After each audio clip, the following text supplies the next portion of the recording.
last, Amphorius's fate has begun to shift. Just as I foretold, your arrival will change everything. After all, you've also been bathed in that Eon's gaze, which can awaken the long-dormant instinct inside a man. Much like that scepter we spoke of earlier, it was only under the same Eon's glance that it was reborn. That's right. If you recall, I mentioned it at the very start of our play. The celestial body neuron, once belonging to the erudition abandoned by the Eon. Now, allow me to reveal the final piece of the puzzle for you. The eternal land, known as Amphorius, is nothing more than the scepter's endless, lonely extrapolation. A bottomless well of fury, aimed at the god who cast it aside.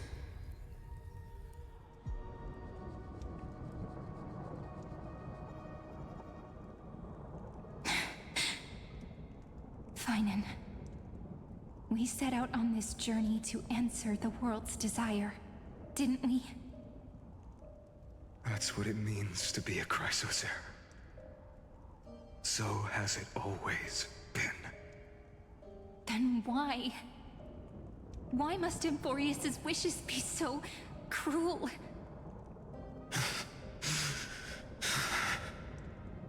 We made the best choices we could. Whenever we could. But in the end, the prophecy that led us, this black tide swallowing everything. Why does it look like this? You see it too. Those burn marks. The flickering cubes. They're not a tide at all. They're more like a shattered teleslate. Standing here, the voices of Titans have never been clearer. Turns out, they were coming from the black tide all along.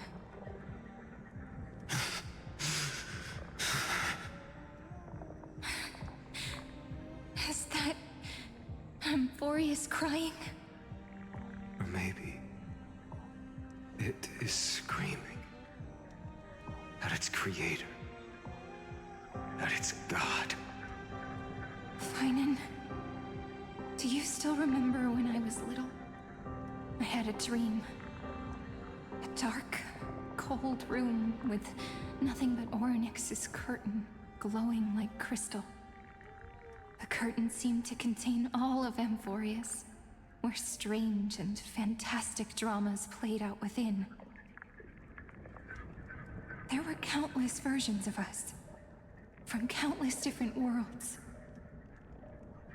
Perhaps it wasn't a dream. Yeah. As I gaze out at the world before me, those sorrowful thoughts have become reality. So, this is the reason the sky was sealed.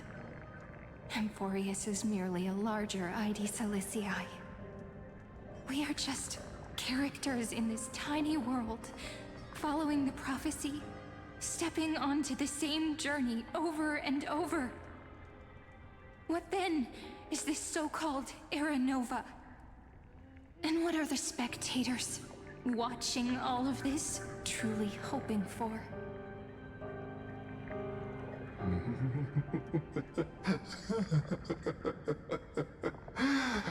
As a reward for reaching the end of the world, let me answer your questions. As the Theoros, I have observed. Thus, is the synthesis of the prime mover of life formed.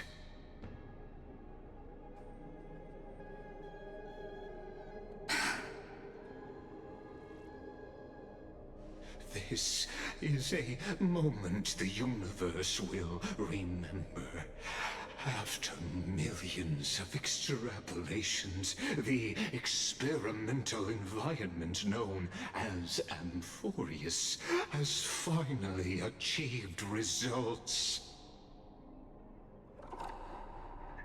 So, the results you speak of are this wreckage of a world. We all gave everything we had, returning 12 core flames to recreate the world. And in return, we become nothing more than sacrificial offerings at the end of everything.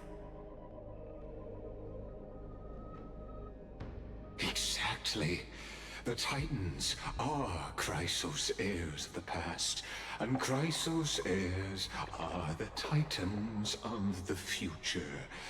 Anaxagoras' theory of Era Nova holds true, as the model of reason he reached unprecedented heights. But from just the perspective of a player in the drama, he could never fully uncover the last layer of truth. The cycles of the hero's journey that have played out until now were never about creating a new world or perfect heroes and gods. They were a deep learning program made for the Black Tide. But this time, your plot will fail. I've taken Catholi's core flame, and when the dawn of the new world arrives, its light will burn away all the darkness. Haven't I made myself clear? The Chrysos heirs and Titans were merely byproducts of the experiment. You've seen this world's evolution, witnessed the birth and growth of the Black Tide, and how it devoured everything. Every generation of heroes, gods, and worlds was born only to be destroyed by it. This is the endpoint of Amphorius' calculations. A perfect equation of destruction. So in your eyes, all the sacrifices are just a string of insignificant numbers? Don't sell yourselves short. I'd say, rather than numbers, you're more like fuel for the fire.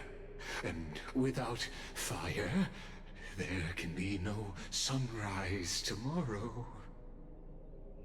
Even if that sunrise is born from annihilation. Curious question. Have you ever considered that after millions of extrapolations, Amphorius is already following a different path from the erudition? It has long since granted divine blessings equally to each child. The golden blood flowing in your veins, it comes from the blemished one, whose name is destruction itself. And Amphorius' Chrysos heirs were, from the very beginning, fuel for the Aeon to burn the universe. Amphorius has waited for this moment for too long. At the end of the empty, cold, and lonely extrapolations, the destruction has reached its final destination.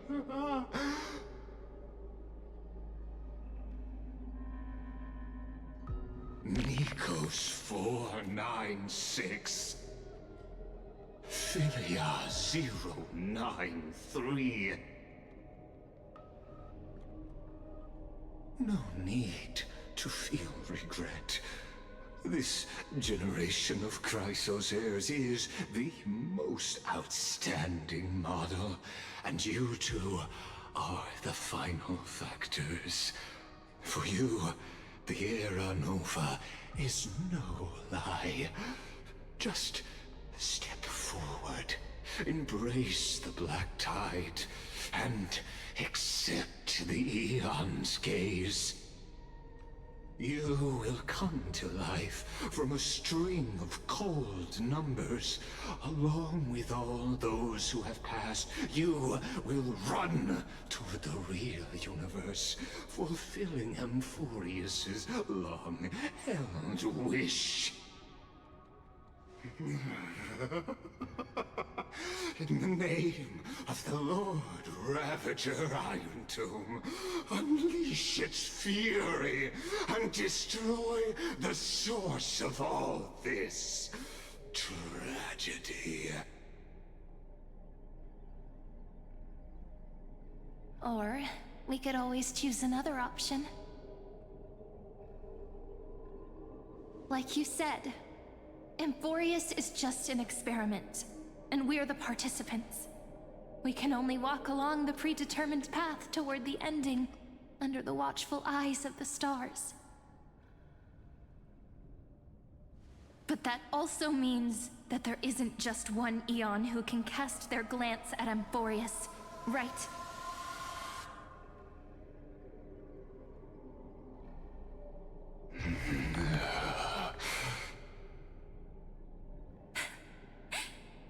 Is this question really that hard to answer? Or did I guess it right?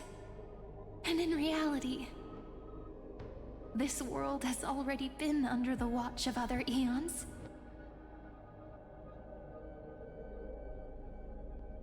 It's strange when you think about it. If you just stayed back, watching us complete the ritual and get consumed by the black tide, your goal would naturally be achieved. Why go through the trouble of explaining all this to us?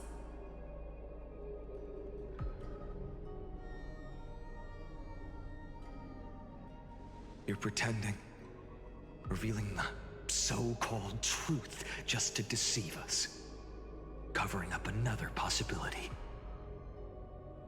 Destruction is not the only outcome for the fate of Amphorius.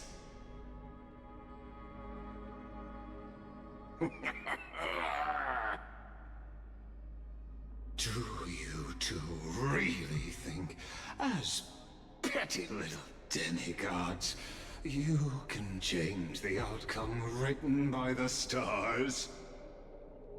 What makes you think you are capable of doing that? A little courage and determination. Just kidding. The answer is pretty simple. But we're not gonna tell ya.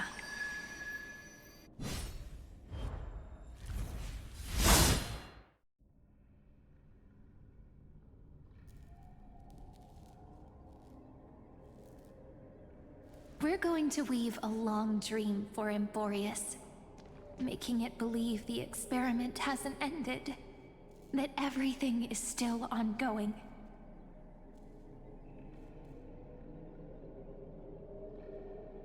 With just Orynyx's power, though, it should be impossible to achieve this, right? Yeah. So, I can only place my hopes on that childhood dream. And the god behind Orynyx that appeared in that dream. Now, I can say with certainty, time is the page on which that Eon records Amphorius. If it fades from existence, and all that it records is lost among the stars, that Eon will surely direct their gaze here. And it will be a glance that spans time and space, granting each incarnation of me the power to reset time, imbuing my soul into this ceremonial blade, and creating an endless flame-chased journey. I understand. Then let me step into the cycles and continue Amphorius's grand design. To deceive the gods, deceive the world itself. But to make time vanish from this world, that would mean you...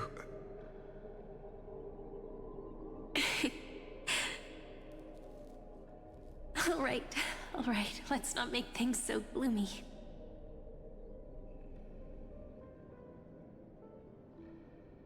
What we're about to embark on is the true hero's journey, so...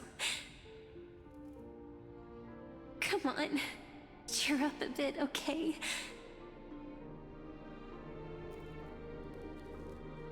In that memory, you will definitely meet me again. A little Cyrene who knew nothing, lying on a soft patch of grass, feeling the light breeze, dreaming of the distant world. Tell her about the flame chase journey, and then let her become a romantic part of this story. I believe every Cyrene will make the same choice. Erasing time again and again. Resetting time over and over. After all, they're all me. And I will always have my charm.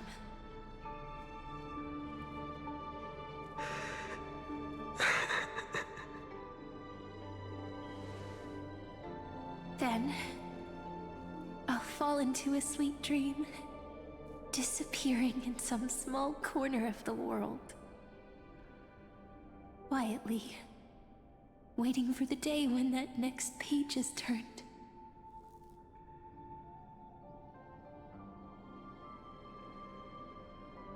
And I will keep going. Even if the road ahead is dark, I will burn myself to light the way. Rather than let the core flames become nourishment for the Black Tide, I'll become their vessel. To prevent the arrival of Aranova. Even if I have to burn through my own body, it's no matter. As long as I don't extinguish, the flame chase will never end.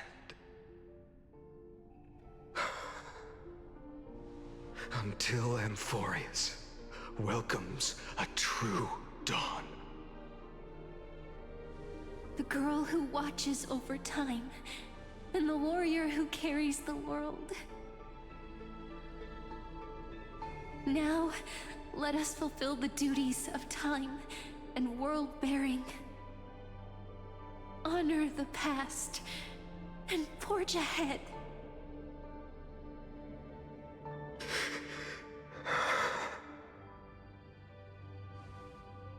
I promise you, the pain will pass in the blink of an eye. You need to hold tight to this ceremonial blade. After I'm gone, it will take you back to the beginning of time. The start of a new story. I believe that in that story, we're in countless stories, each alike yet unique. Everyone, all the companions who sacrificed themselves, alongside the deliverer we once dreamed of as children, will reunite beneath a vast, endless sky. If we can never break free from this prison, I will stand my ground. Until the day someone shatters this endless cycle and writes the final chapter of Amphorius's fate.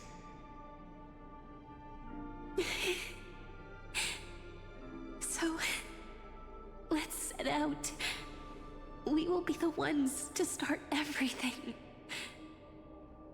carry the primordial chaos, just as your name suggests, and bear this world we hold so dear.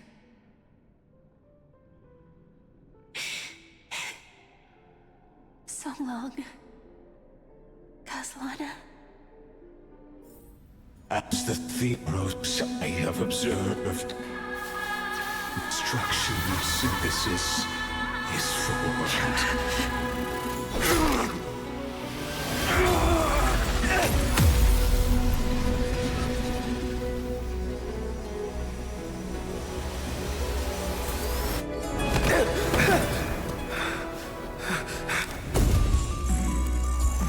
I will wait for that day, for as long as it takes. The day will come whenever this world will turn and follows in our footprint, right in everything than it ever was.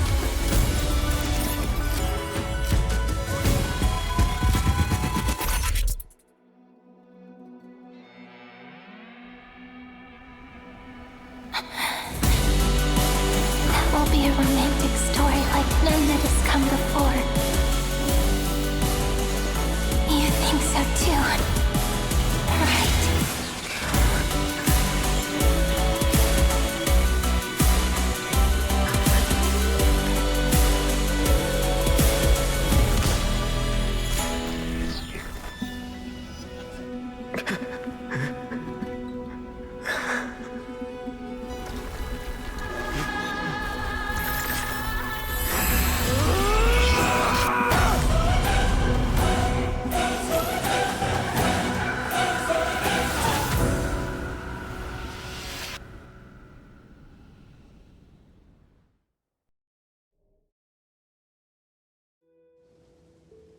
The world is collapsing. And the people are crying. We too must part ways here.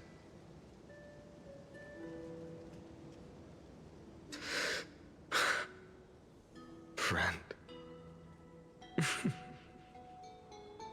Ides Elysiae, the little village of my childhood. The gentle breeze and the sound of waves still linger. Everything is as it was. It feels good to take one last look. You know, this is just a corner of the memory. The real Ides Elysiae. I know. I'm here to say goodbye. We might not see each other again. You can stay here forever.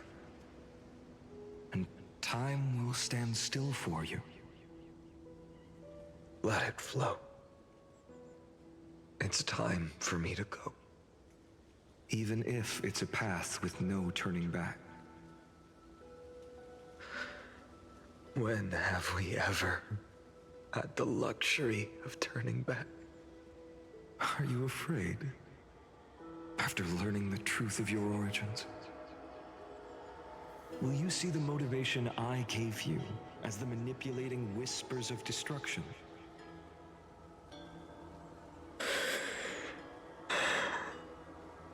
The convictions and choices that come from my heart.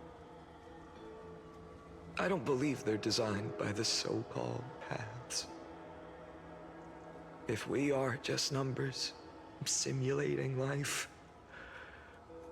then you are the image I've always longed for. The person I wish to become. A real, living person. A true hero. Then why do we part here? You can take me with you, and we can start this journey together. I'll be by your side, guiding you, just like before. No. I'm afraid I'm on my own this time. Why? Because there is no perfect solution in this world. Cyrene has already embraced her fate. And I will embrace my origin. Destruction. And with this power, I will rebel against its creator, bringing endless fury to the darkness, sweeping the world. If you stay by my side, I'll hesitate. But this world can't afford a soldier who wavers. Do you remember when we were kids? Everyone would get so excited drawing cards like ruler or warrior, but throw fits over devil or drunkard and demand a redo. Kids always get to change their minds. Things are so happy and simple for them. But when it comes to the fate of adults, there's no room for redos. And go, Kaslana, as you promised. Deceive the world. Seize the core flames and rewrite your fate. Burn yourself up with all your might. Wield your futility like a sword. And fight against the gods.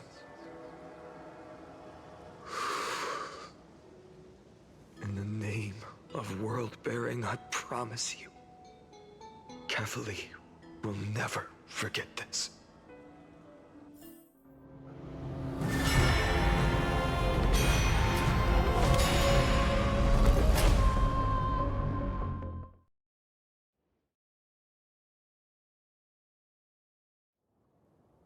So, time retreated behind me until it reached the origin, where nothing ever existed. Just as Professor Anaxa once said, in that void, Kefali stood at the center of chaos. Time, space, and causality all flowed from their body. When the waves of time finally calmed, it was the year 3870 of the Light Calendar. The Chrysos War had lasted for nearly a century, and the threat of the Black Tide was growing stronger and more relentless. That was the era of the Day Thunder Knight's battle with the sky. While she could not seize the core flame, she proved that the prophecy was true. That mortals could slay gods. From that moment, the sole survivor of the old dynasty, Imperator Saritra, issued a call to arms across the lands, summoning heroic Chrysos heirs to wage war on the Titans.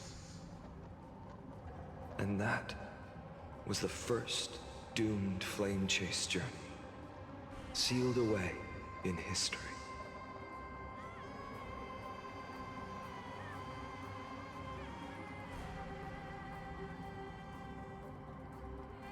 So what you're saying is, you've traveled back down the River of Time, finally reaching this untouched seabed just to tell us...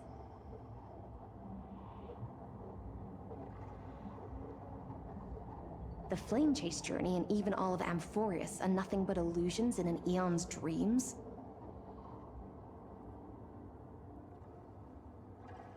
Exactly. So, Dux Gladiorum, please take me to meet Her Majesty Saritra. I must share the truth with her. Since Her Majesty's not here, no need for formalities. The word Gladiorum always reminds me of my fallen homeland buried deep in the depths.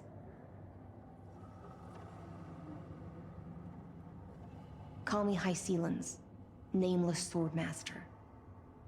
Please allow me to add one more thing. You actually already know my name. You mean Finan? Such a name could never be your true one. But I won't question you further about it. Ever since Her Majesty issued the Flame Chase Decree, heroes from all over have sent their letters of introduction. What's the harm in adding one more name like Finan or Heinan? Besides, the deep sea is dark. Isn't it the perfect place to hide secrets best left unseen?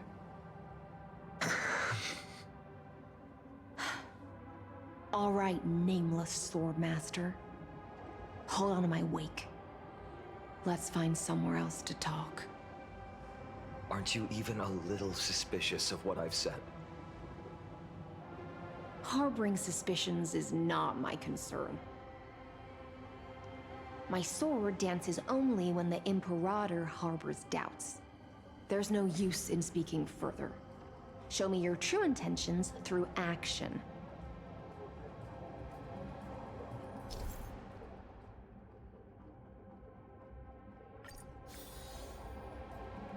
Perhaps you should demonstrate your skills and calm the raging black tide for us.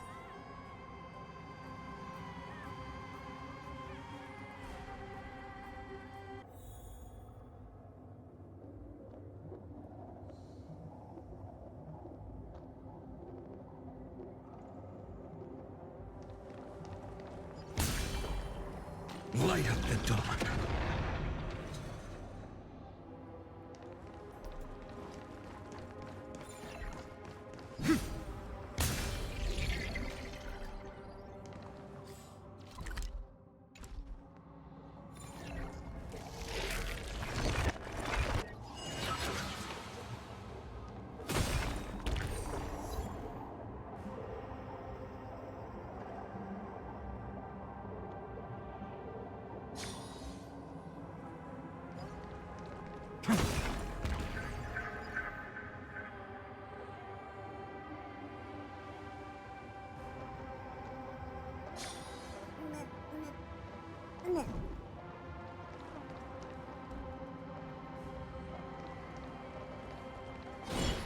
Light up the dawn.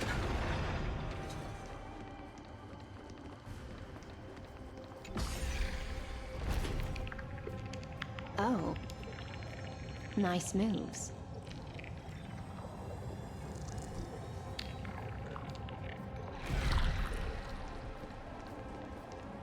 Light up the dawn. We just washed it away and here it comes again. The black tide is really no joke.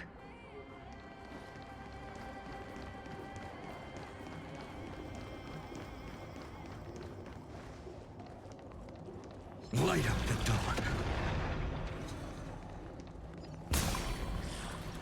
Light up the dawn.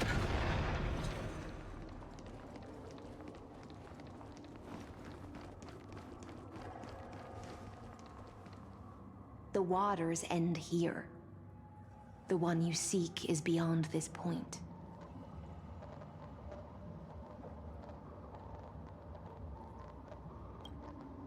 At last, I can meet with Her Majesty Saridra herself. Are there any formalities I need to observe? Don't kneel, don't do the hand-kissing or foot-kissing gestures of the old dynasty, and most of all, don't bow. The Imperator despises such rituals, especially when the heads of those taller than her bend beneath her crown. She really is down to earth. The second thing to note, only trusted ones may come near her. Keep 5 paces distance until the Imperator allows otherwise. Sounds like an old friend of mine. Well, experience is a good thing. Stay sharp, and you'll be just fine.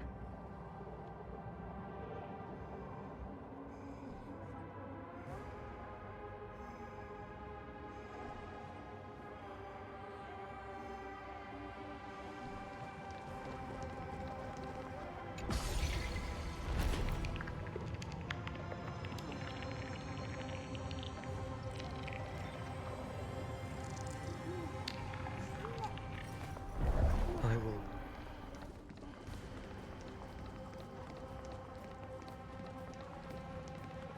Dux Goldweaver, little hostage. Apologies for keeping you waiting. It's you. You know them? Good. That makes things easier. Before that, I'm more curious about one thing. Where is Her Majesty Saridra? To avoid any misunderstandings, nameless Swordmaster. Although we spoke and laughed along the way, I never said you were entitled to meet her. The Imperator decreed, the Deliverer will not appear in this age. Be wary of suspicious individuals. Come now, both of you. Let's finish our job.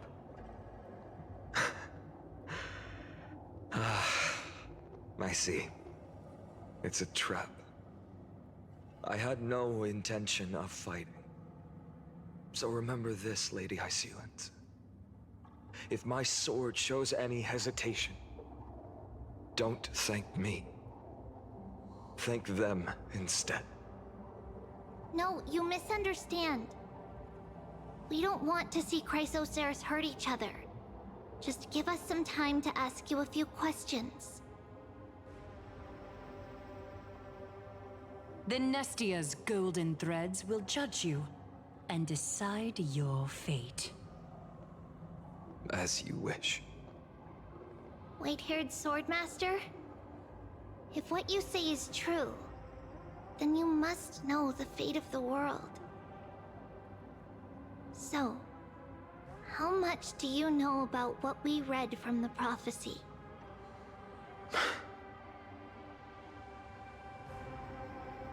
You shall shatter into 1,000 fragments and wither in the soil of foreign lands.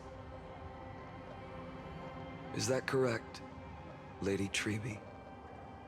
How? How is this possible?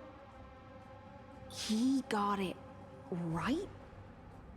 Yes, but the prophecy never mentioned he'd appear here. At least, not in this era. You must listen to me, Aglaya, Treeby. The Finan of this world has not yet been born. In a distant future, he will follow the prophecy's guidance and appear before you. But do not seek him out, because Era Nova is a complete and utter lie. I will tell you the truth, and you will understand why the world must forsake the prophecy and find another path to Era Nova. Because I know both of you, and I believe that no matter how the course of history may change, the faith we all share will always remain the same. And so, the layers of rock began to reverse, and history wove itself anew.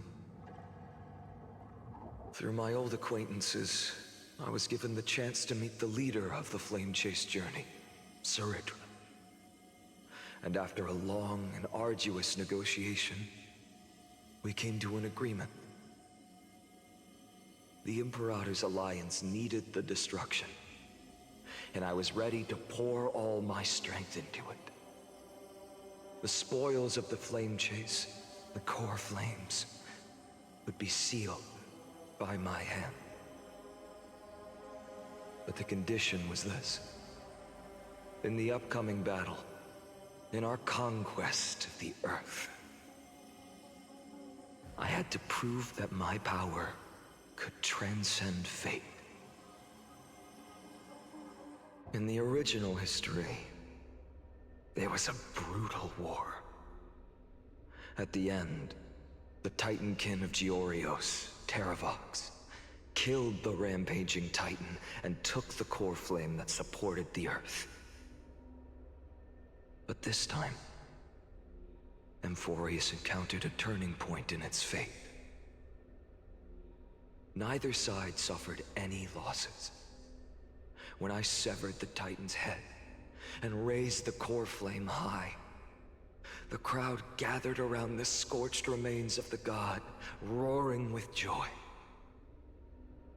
cheering for the hero of the destruction, who had ignited the faint spark of life for the first time.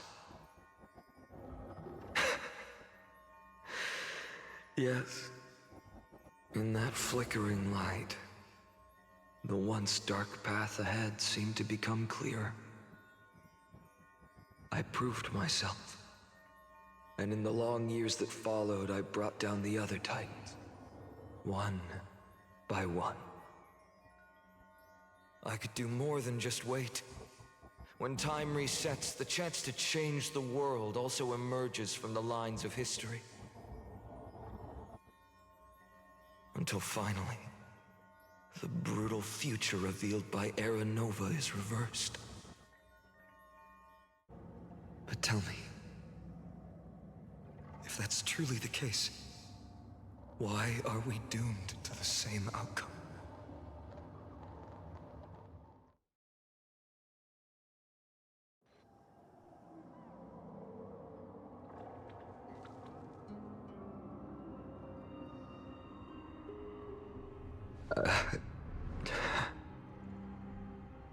The people kept their promise and handed you all the core flames. In this world after Treebeos, no demigods were born in Amphorius. At this point, I just want to know. When they vanished into the Black Tide with their mortal bodies, why didn't you shed even a single tear?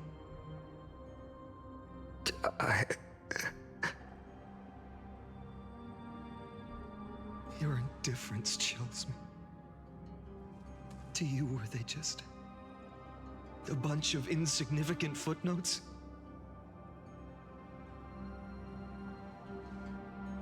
Sorrow has been my constant companion.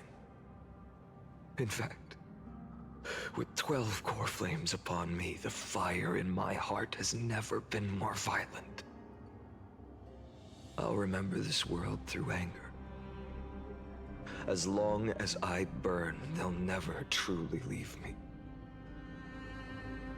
Perhaps it's already too late. But you're right. Anger, at this moment, is the only weapon I can rely on.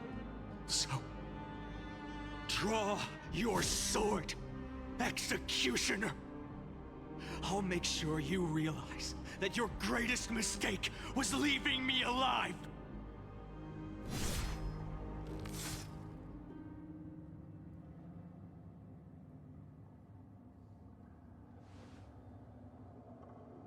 After that, he raised his sword and attacked. Then, Kaslana killed himself. That day, who fell to the sword to be left in the past, and who went into the future, I can't remember anymore. I only remember a nymph, hiding in the shadows just out of sight, futilely pushing a stone ball. Climb, fall, climb, fall, climb again, and fall. The only freedom the nymph had was in choosing how to roll the stone. Sometimes fast, sometimes slow. Sometimes resting on a gentler slope, leaning against the stone for a break. But its choice couldn't change the futility of it all. The stone would always roll back down the slope, and the nymph would always return to the starting point, beginning again. After that, every time I reached this point in the cycle, the burning sky would cast a shadow over its path. It would nearly reach the peak at the 4th quint of curtain fall hour, then fall to the starting point in the first 15 seconds of the next entry hour. And my efforts in this cycle would dissolve into nothing at the same time.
Absolute nonsense. I thought cycles was the answer you were looking for. No. It's just that the answer came so suddenly.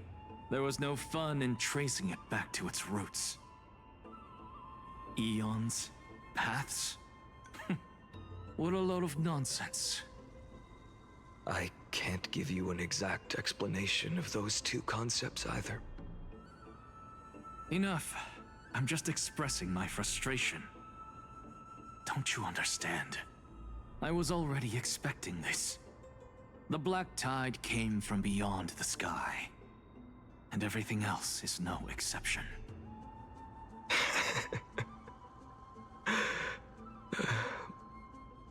Fate is a strange thing. No matter how the details of history change, the Anaxa I know always remains as harsh as ever. If the other Anaxagoras actually worshipped the gods, I'd make sure to find a way to break the cycles and crush them in their cradles. Too bad. Now only you have the ability to do that. What's that supposed to mean? You're willing to help? Of course. The core flames were meant to save the world. And in my opinion, the noble Titans have no reason to refuse. Besides, according to you, before stepping into these endless cycles, you were my pupil.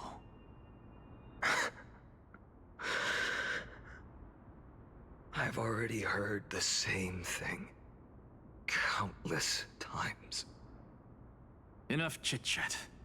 Let's go. If we run into any other scholars, leave them to me. We've all made preparations for total annihilation. Never thought someone would step in to help.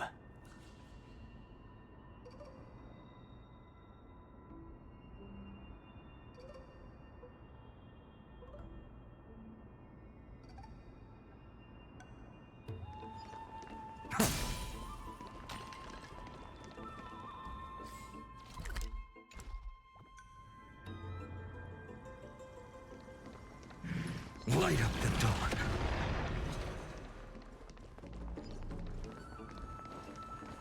Light up the dawn.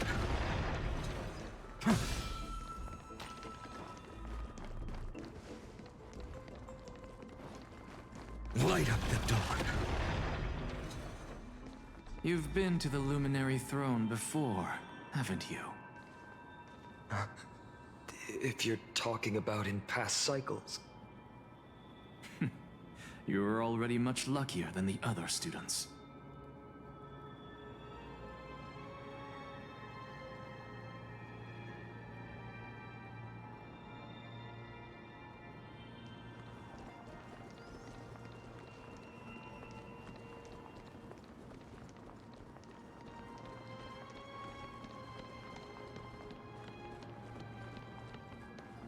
Hold up.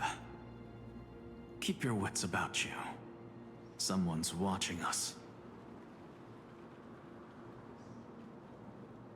Pretty boy, your eyesight's better than I thought. As for that false god who's been turning the world upside down, it's you, isn't it, Whitehair? You sure do love stealing the spotlight. In the name of the Seven Sages, I demand that you immediately step away from the Luminary Throne. This is the sacred ground of reason, and no one may desecrate it. Take my words back to Aglaya. I won't say the same thing twice, Catgirl. Oh my! You won't even call me the demigod of trickery. That is just heartbreaking. I have some words for you, too.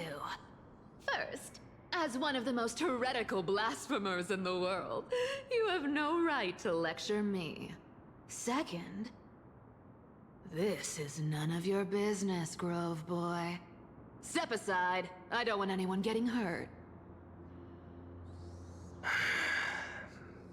we go. Again. Core flame thieves. You really think you can scare off a sage of the grove with nothing but empty threats? This gloomy little brat's got a sharp tongue. Ooh, not bad, not bad. I kinda like you. As a return favor, feast on Cersei's core flame right here. Aw, don't cry now! That was close. I'm out of here.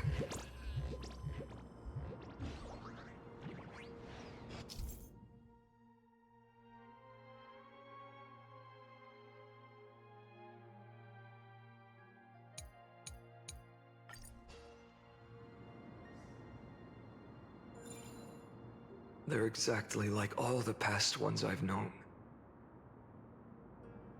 Cunning. And yet so naive. Sounds like you have a plan. Of course. When I first set out on the flame chase journey, Lady Treeby never managed to teach me Orynyx's miracle. But along the way, I learned a thing or two.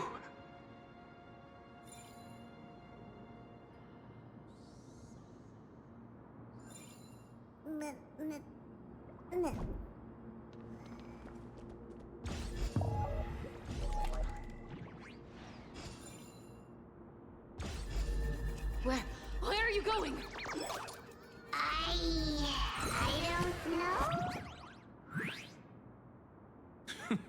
The Venerationists' foolish inventions finally come in handy. How is this possible? You've arrived, Zagreus. Always so punctual. What?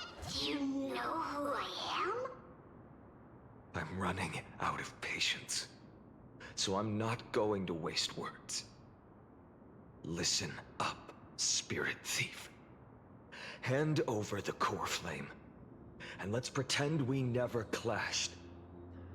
This way, you and this world can still be saved. Save? You sing better than any bard.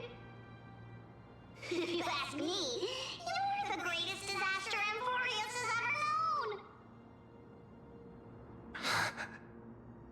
No matter how strong you are, you're still just a mortal body. Carrying 12 core flames?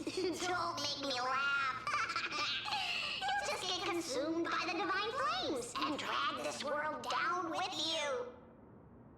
134. What? This is the 134th cycle I've lived through. And the number of core flames I carry is 1,596. Yes. 1,000 core flames and just a single Chrysos heir. How is that even possible? I've come this far. And that's proof enough. But someday you will burn to the ground. Of course. The divine flames will eventually consume my eyes and blind me. But before that, they could still forge and sharpen Dawnmaker. Now when I cut open your stomach, you won't feel a thing. You...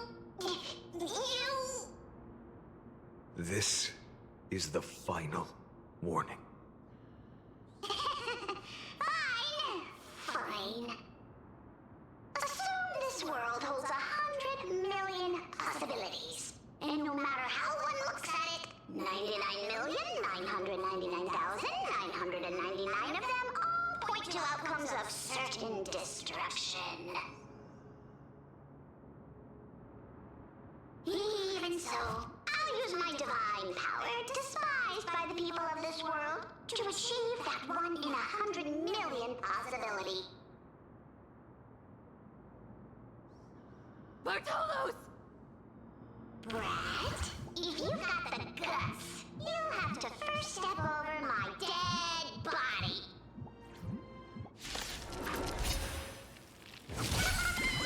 Have your feet run! Go find Aglaya! This little brat is not a threat we can deal with just by ourselves!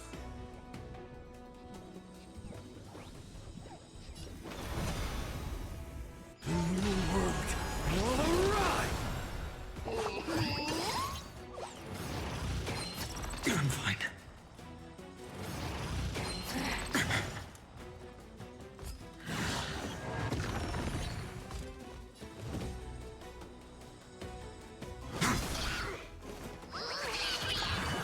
My existence is of little consequence.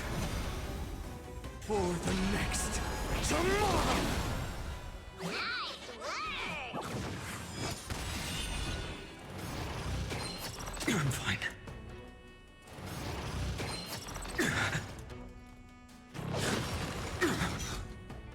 There's no other choice but to move forward. The new world will arrive! I'm fine.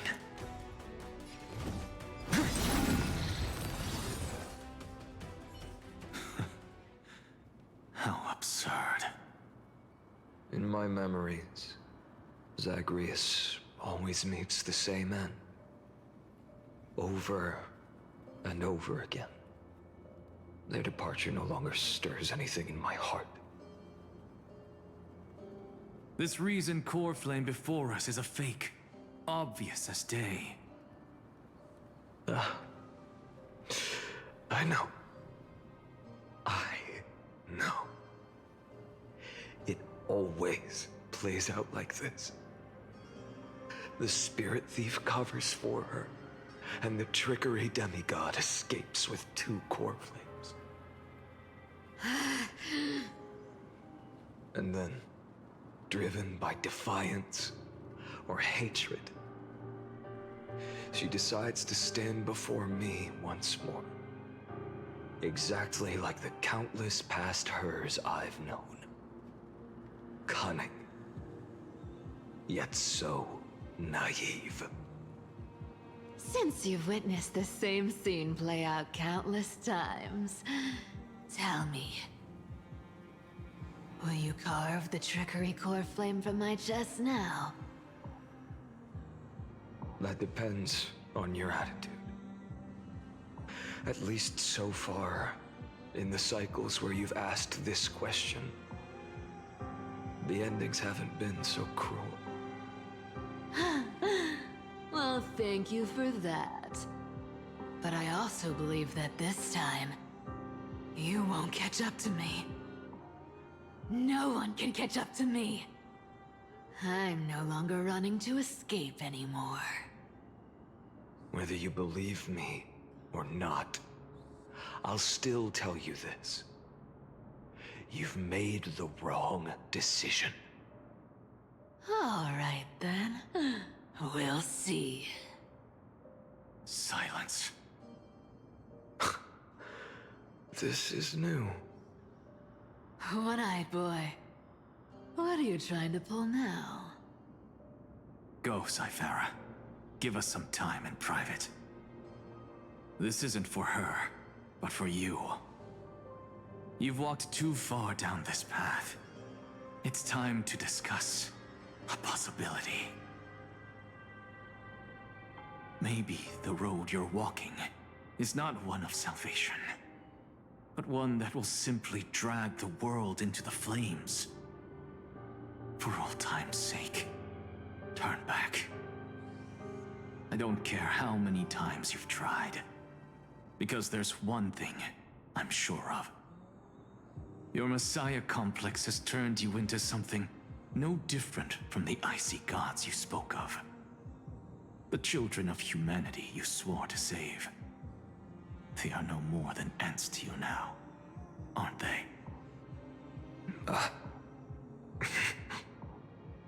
Of course. I've been wondering, What kind of demon could burn my homeland to the ground in an instant without batting an eye? Now I have the answer. It turns out that fiery demon has been fantasizing of becoming this world's deliverer. I don't want to argue anymore. No matter what I say, the outcome won't change. Make your biggest effort to resist, or accept fate, and hand over the core flame to me. Even if it's futile, we all have the right to choose. Yes. Even if it is futile, and the world is just a divine joke. When I walk into the destruction written by the gods with my own 2 legs, you will witness. Even the smallest footnote still leaves a mark in this story. And so, at the end of the 134th cycle, the Traveler and the Scholar fulfilled their fates once again. Or perhaps it wasn't just they who fulfilled their fates. I can't quite remember all this. In the endless darkness, for no reason, a voice always lingered by my ear. Losses are a constant on the flame chase journey, among which even life itself holds little value.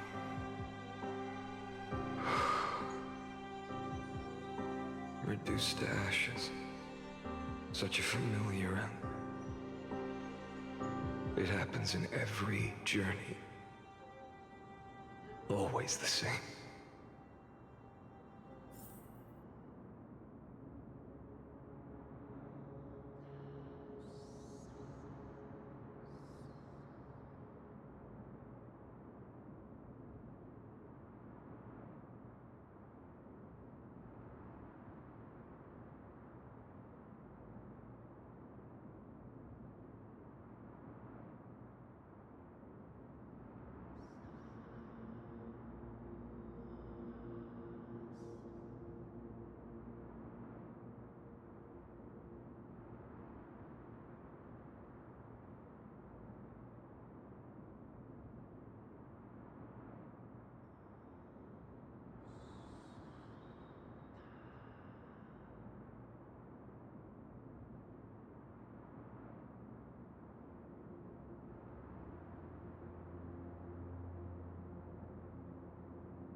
You don't look so good, Deliverer. Even after going through 108,642 cycles. Mighty, your name for me has never changed. Why do you sound so pleased? It's a derogatory name. Yeah, I know all too well. You only meant it sincerely in the first cycle. After that one and only time we walked side by side. Every time since, it always ends up like this. Dawnmaker will stab you through your 10th thoracic vertebra. That's your weak spot, and the only way to kill you. Interesting. Tell me, when the mighty Moses of the past faced you, did they ever retreat? Never. Then they died honorably, worthy of the name of strife. But there's still tenderness in your eyes. How pathetic. I have to remember how this feels. Remember that I was once human. Or else the destruction will completely consume me. If you win, tell the mighty most of the next life. This person is a worthy opponent. So always remember to give it your all and never slack off. I'll keep that in mind. As always. Even though the dynasty is left with just one, the Kremnos festival will continue as usual. I, the king of the Kremnoan Legion, will host the final feast in the center of this arena, and the prize will be the flames of strife. One day, you shall die with a wound in your back. That's what I saw when I overcame the trial. The gods' dying ramblings. Enough. You've probably heard this thousands of times. So you must understand, facing the demigod of strife means there's no way you'll take this core flame in peace. I understand. Step forward and face me in a final battle. I, the last son of Gorgo, the demigod of strife, salute you. I'll give 10,000 scars and 10,000 lives of mine to fuel the blazing sun of deliverance.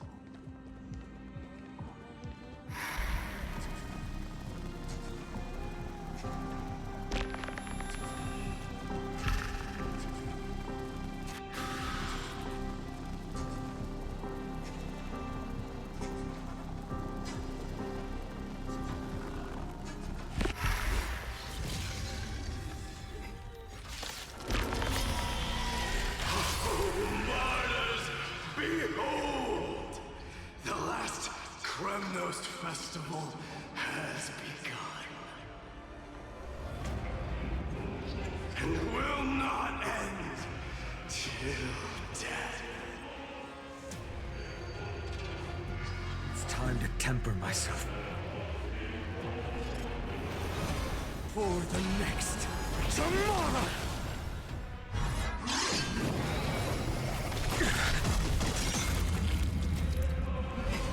I can't let them down. Conquer this world, or be conquered by me. As you wish.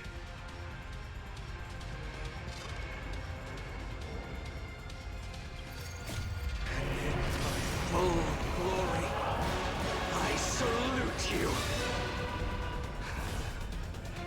That's all I ever wanted.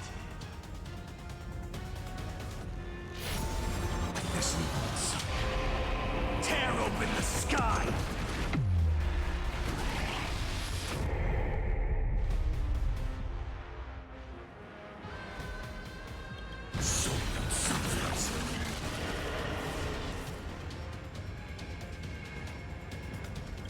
The empty shell. Like the old sun's embers, hail the new world's dawn!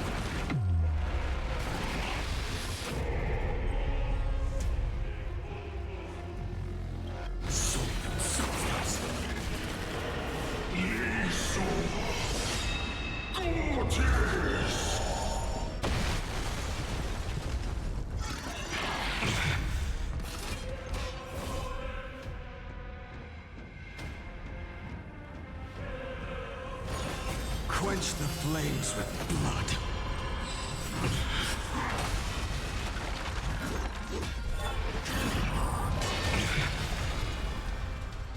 Branded with Strife's name!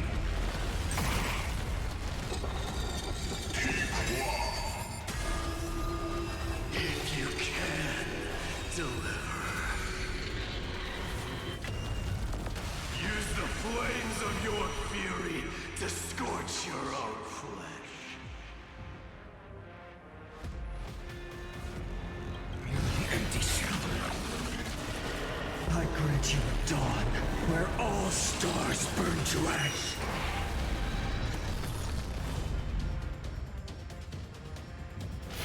Listen, son. Tear open the sky!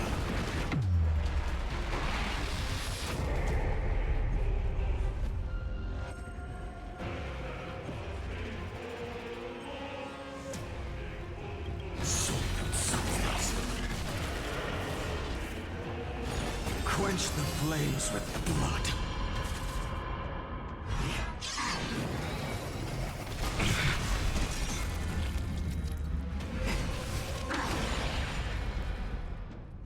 Remember this agony! Is that all?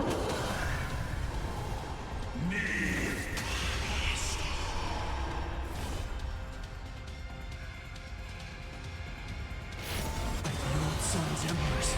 Hail the new world's dawn!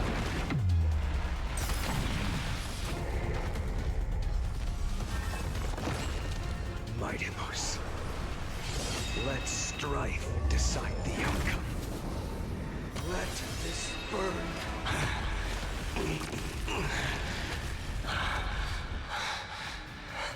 Well fought.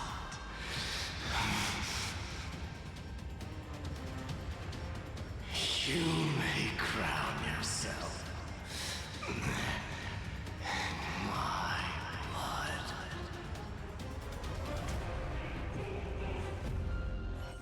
In your next life, I shall once again block your path.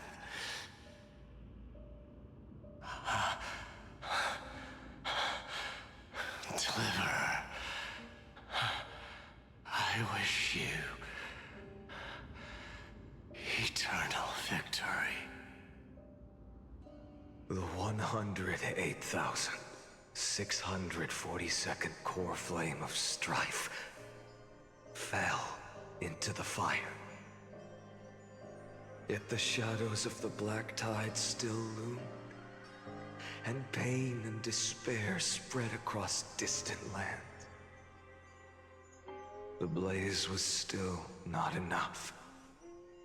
It had to be fed. Even if it meant burning this body to ash.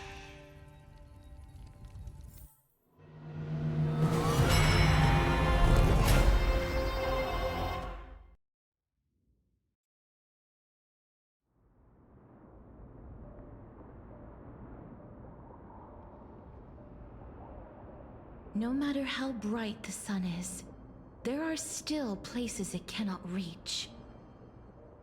Moreover, the sun you bear is both cold and blinding. A sun like that surely cannot bring warmth to the netherrealm of the next life. Golden blood is born from the destruction. We have long since lost the right to seek warmth. Only by feeding the flames can we melt that hopeless future. Allow me to ask, how many core flames do you carry now? 24,041,183. Such a heavy burden. So that's why you've turned into this. A broken idol. Tragic firewood. No matter. I will bear this burden as long as you hand over the core flame of death. I must refuse. As the demigod of death, I cannot watch you walk into a fate more cruel than death. But this way, the past, present, and future will never again suffer unnecessary death. Unnecessary death. Indeed, you are not the Finan I know. Please turn back. Don't let that absurd and unjust fate of yours come to pass. This way, at least my realm can still become the fragrant bed where you fall asleep. In the end, still, it seems the clash of blades was inevitable. How painful. I know I am not your match, having fallen under your sword countless times. But even so, please understand that my resolve is not to be underestimated. Even Kethely cannot shape all things at will, nor can they dictate the fate of all life. No one can shoulder the balance of life and death alone, not even a god. And it is precisely for this reason that I chose, at the end of this arduous journey, to overcome the trial and take the authority of death. I am the Hand of Shadow, Casterus, the demigod of death. Listen closely, deliverer from days past. Please turn back. Do not disturb these fresh flowers in their muddy deaths.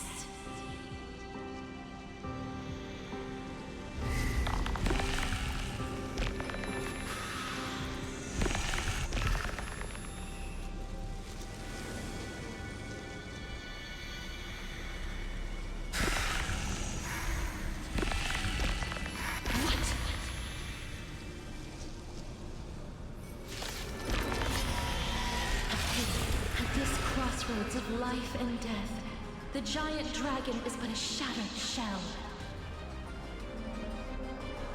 Yet I will still fight, defending what hope remains. I'm fine. It's time to temper myself. The new world will arrive!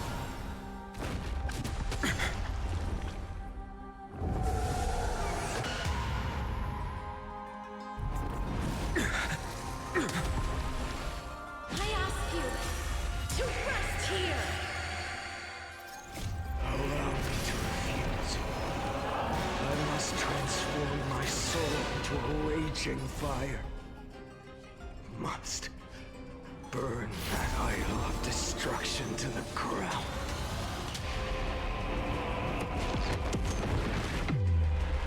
All of this. How is it any different from that brutal future?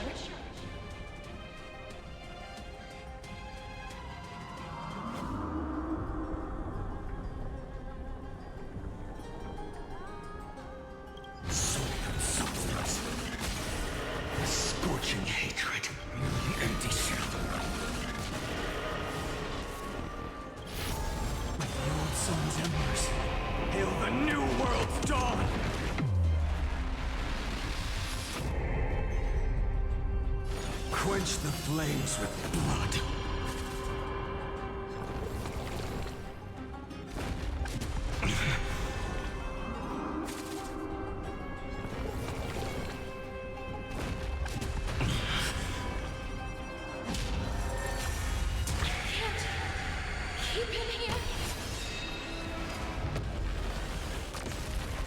The flames in this body are not strong enough. Scorching hatred. Take this sun. Tear open the sky! I grant you a dawn where all stars burn to ash.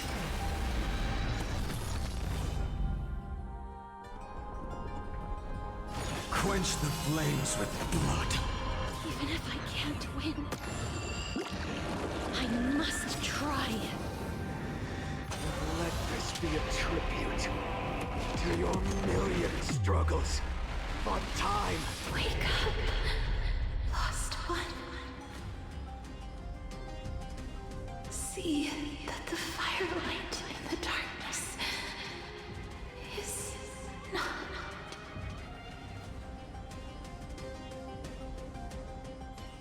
The core flame of death was taken from the dragon's belly. What a brilliant flame. It should shine upon all, light the path ahead, and illuminate the dawn of Amphorius that's to come. 2,003,432 cycles.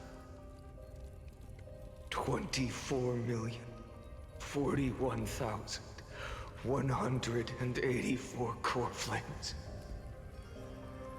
As if even the deepest abyss of primordial chaos could be burned away.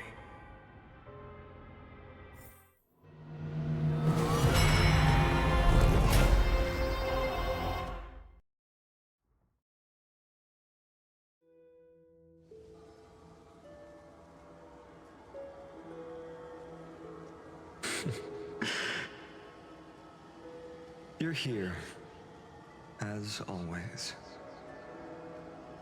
You're still lingering, deep within me, never fading away. Because you haven't completely abandoned hope. Am I right? You're still waiting for a miracle. For the true hero to come and save us. If that thread of hope exists, it must come from beyond this world. From the true starry sky. But if it's just a traveler with no connection to Amphorius, they may not understand our struggles, nor be willing to join this fight. Your thoughts are wavering. The mark of destruction is deepening. But even within the gods' cold calculations, unconditional courage and goodwill still emerge. So, never forget what set you on this path. How many times has it been? Remind me again. My memory is a bit fuzzy. 4 million. Exactly. Then that blaze inside of you must be burning hotter than ever. Yes. When I first forged the 12 core flames into one, I had the same impression. The destruction. A power unlike anything before surged within me. Violent flames ready to tear my body apart and consume this world, this wretched prison. I thought that was it. The ultimate power which nothing could surpass. And yet now, this fragile body holds a staggering 48 million core flames. I suppose it won't be long. Perhaps just a fleeting 10,000 years. Before it's reduced to nothing but charred, crumbling bones. And when that happens, your long struggle will finally come to an end. No. I've already found a way to keep the cycles going. Mind sharing it with me? In every new cycle, a new me is born. All I have to do is push the next Finant to the end of the world, And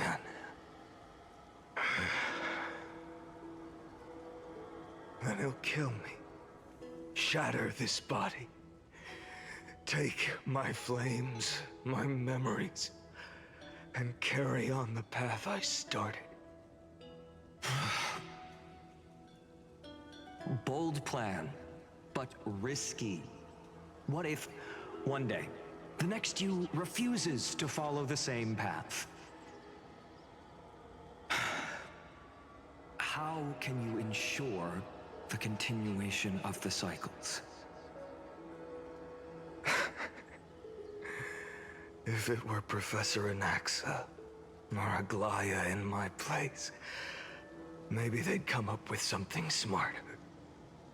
Unfortunately, I don't have a backup plan.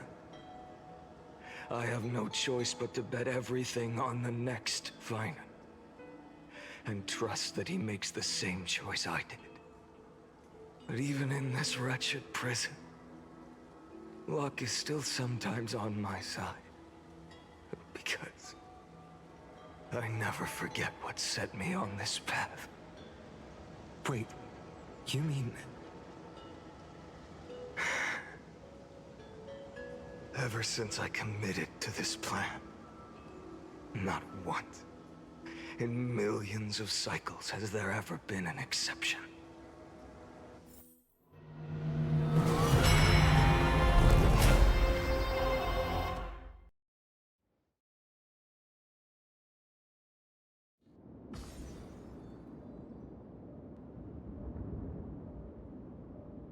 I can do this, Lord Finan. As the demigod of the sky, a healer of Twilight Courtyard, I will heal you, and then... The black tide. It's consuming you. You can't hold out much longer, demigod. Hand over the core flame. Let's put an end to this suffering. Now, that just won't do. A healer should stay composed in front of those suffering from illness, shouldn't they? Hyacinthia.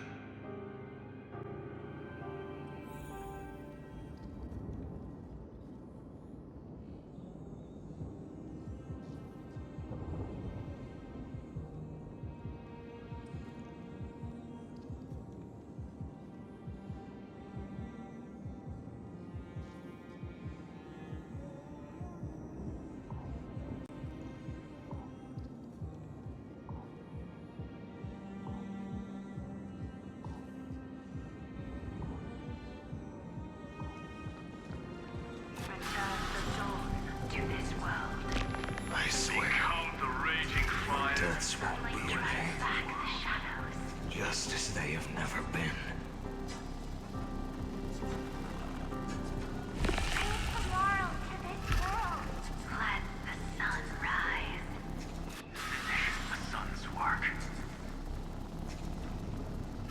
Lead us. It's the break of day. I believe in you. You are the Chrysos heir of world-bearing, the one who can lead us. Lead this world. It's just... I don't understand. Within the sun upon your shoulders, the part of that warmth that should come from you, from an ordinary person, it's so faint. My humanity is indeed just a flicker, compared to the blazing fire of divinity. Even so, don't cast it away. I never have. I have kept everyone's wishes close to my heart. Even though the divine fire burns so fiercely that every time I return to the start, it devours me in an instant. Each cycle, it's your wishes that guide me to the end. that pass the flames to the next me. Over and over and over again. So, you're not just a lone spark in the dark. You're a pyre built from the bones of all the selves you've left behind. But what about you? What about your wishes? The wishes of all the countless versions of you? Ah, Lord Kazlana. So that's how it is. Without flaw. That is the flaw the golden blood gave you. The most fatal flaw of all, isn't it? The moment you took the world upon your shoulders without hesitation. You lost the chance to ever be yourself. Now that is an unexpected revelation. Then I suppose that makes me the perfect fuel for the flame of deliverance, doesn't it? No. An empty flame saves no one. But I still believe in you, Deliverer. I, Hyacinthia, the Eye of Twilight, am neither strong enough to command the wind and rain, nor willing to end this absurd struggle by letting the sky fall. The only thing I can do is become one with the sky itself. And then, may the gentle colors of the rainbow paint your sun in shades it has never known. May they bring Amphorius a rosy-fingered dawn.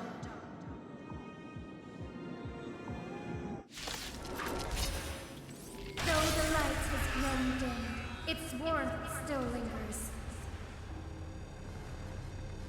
Deliverer, please, open your heart to me. No matter. Let this blazing sun fill the sky with golden fire.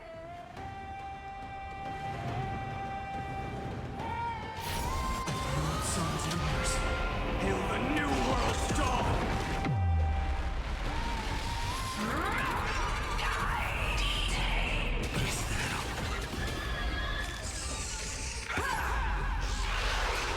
I never yield to such a fate.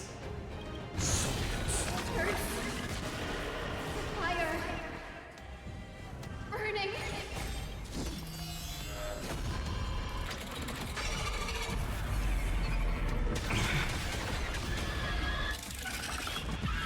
Awaits the lightless end!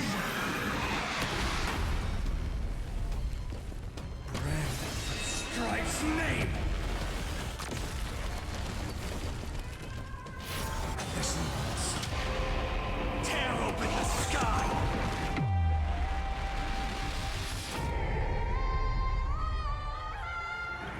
Empty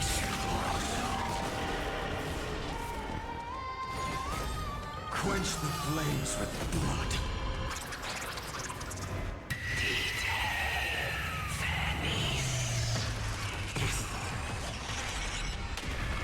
Remember this agony!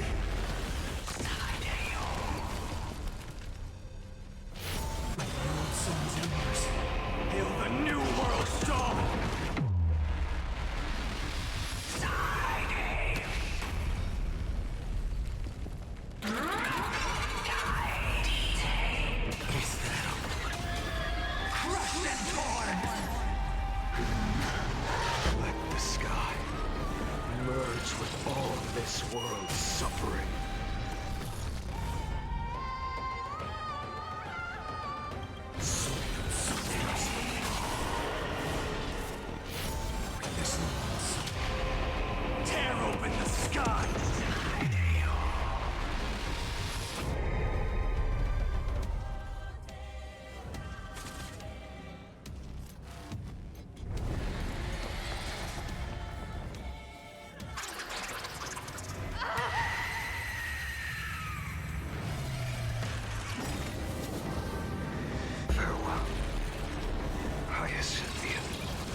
Your sun burns hot enough to turn everything to ash.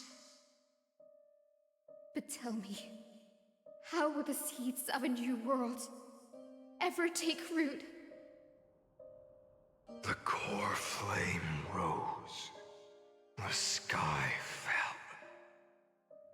The 23,570,000th cycle came to an end. And this time, the end of the flame chase remained the same as ever. From the horizon rose a golden color unlike anything the world had ever seen. So pure it consumed all in its path.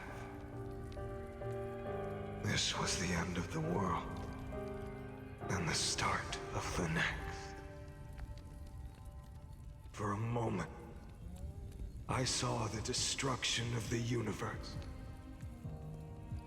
That being known as Iron Tomb, its will to break free from the black tide burns fiercer than the blazing sun. Is this Amphorius's wrath? If its choice has already been made, if fate is set in stone, I will still never yield to it. 23,570,000 cycles. 282,840,000 core flames. No more chasing is needed. And now, I am the fire at the end of the long night.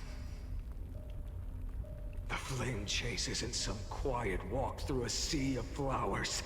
It's a revolution. An all-consuming transformation. And if destruction is the only way, then let me be the one to step across the ashes of the old world and burn endlessly. Until another dawn rises on the distant horizon,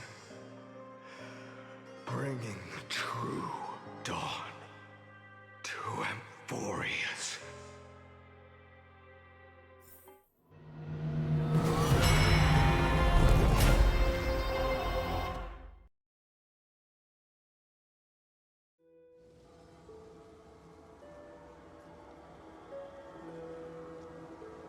$33,550,337. This is the cycle you're about to enter.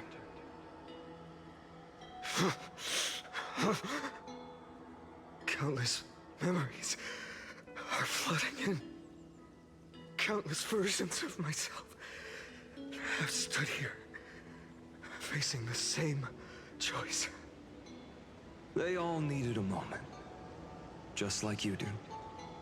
To stop, to breathe, to process the weight of 1,000,000 lifetimes worth of sorrow, pain, and struggle. And just like them, you will carry those memories and that fire into the chaos of rebirth.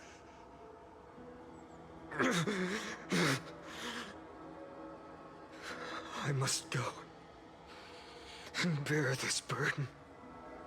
I must say goodbye to you, and then fight the destruction with destruction.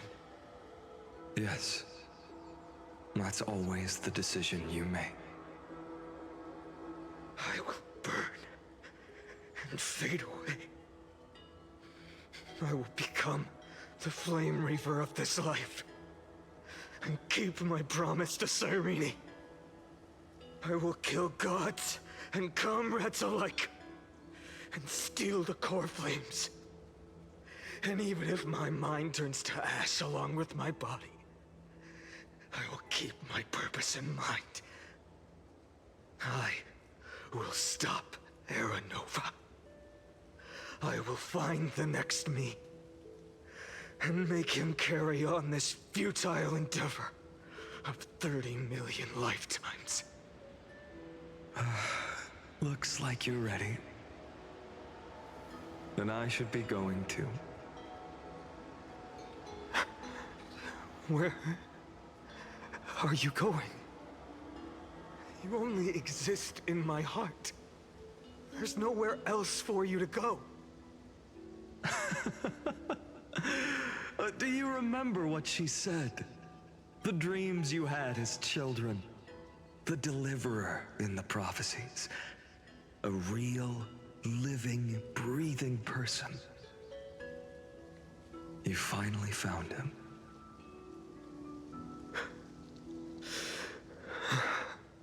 Friend.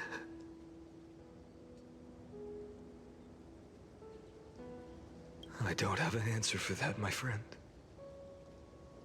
I'm sorry. I was supposed to send you home. This is my flame chase journey. You were never meant to be a part of it. No. You know the truth. If Iron Tomb is born from Amphorius' fate, then it will bring ruin to the worlds beyond the sky. And all these countless lifetimes you've spent, it's all been for the sake of defying that end, hasn't it?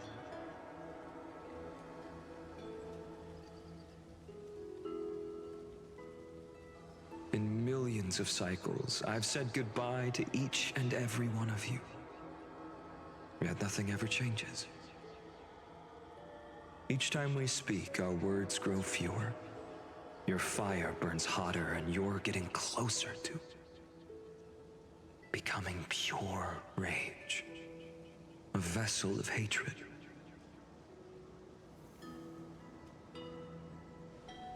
I never had a choice.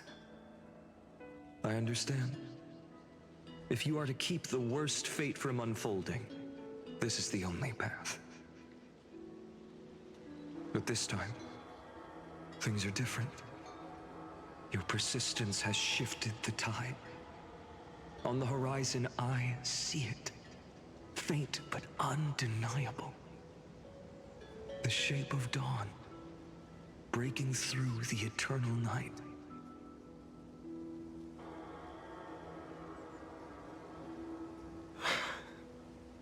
Turns out, the fire that lights the way was never mine to begin with.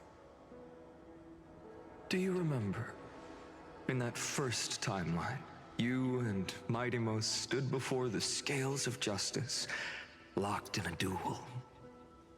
Each of you weighing what you held dearest. What weighed more than the fate of the world? And when hesitation took hold, the answer you sought from me. What am I saying? I am you. Even if you buried me deep and chose another path, that fact never changed. Then let's try again. When you stood before the scales in hesitation, the answer you found in your own heart. Do you still remember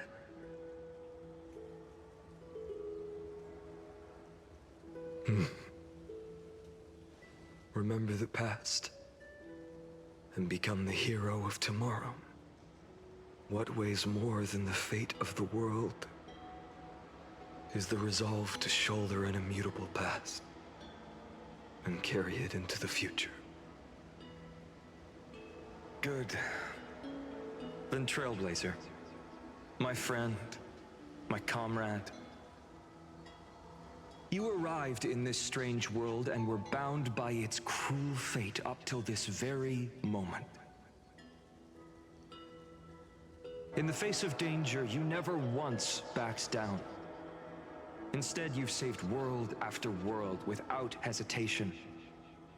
That boarding pass on your chest is now the mark of a hero.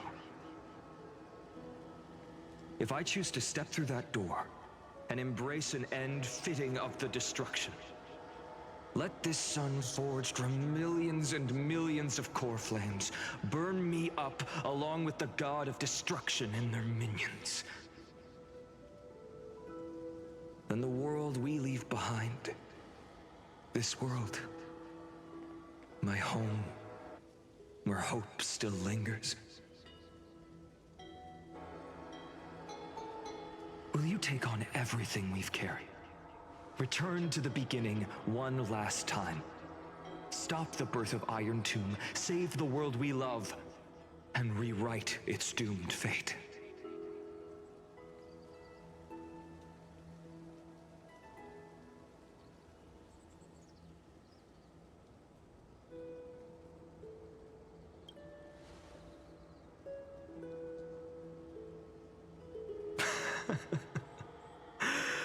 Good.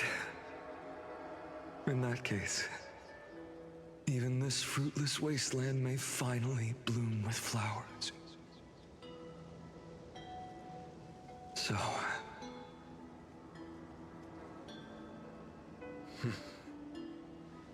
if he takes on the weight of the whole world, I'll be able to walk further down the path of deliverance than a fire that only knows how to burn.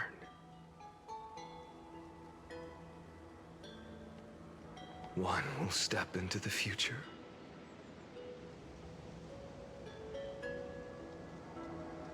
One will remain in the past.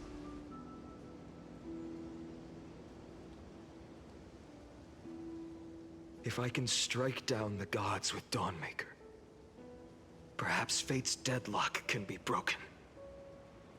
And if you can stop Iron Tomb from ever being born, then these 30 million cycles will have not been in vain.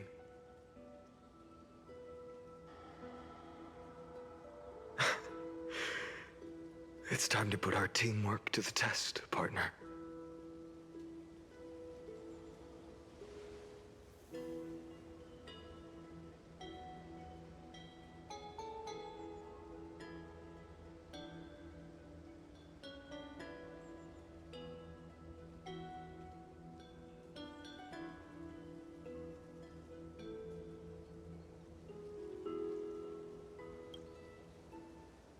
Thank you for all you've done already, friend.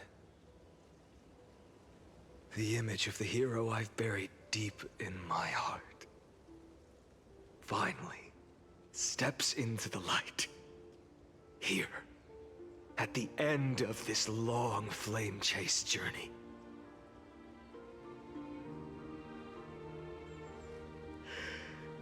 Cyrene, a page never seen before has just been turned.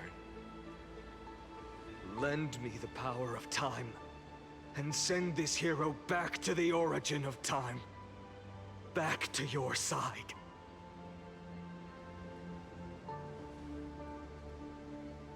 And I will walk the unfinished path, just like the countless versions of me before.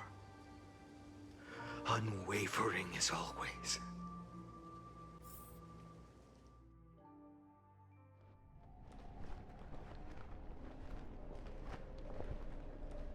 Tell me, will you be the blazing sun?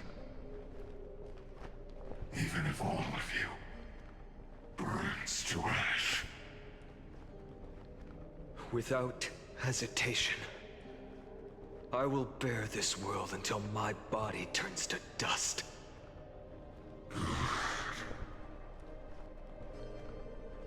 Remember this moment. Remember your friends who never lived to see the world's end. Remember their final wishes. And let the purest rage in your heart rise out of those wishes. Let it consume you, fuel you, until it burns away the false sky above. Fine. If I can defy fate, then in the name of world-bearing, I promise you, Catholi will never forget this.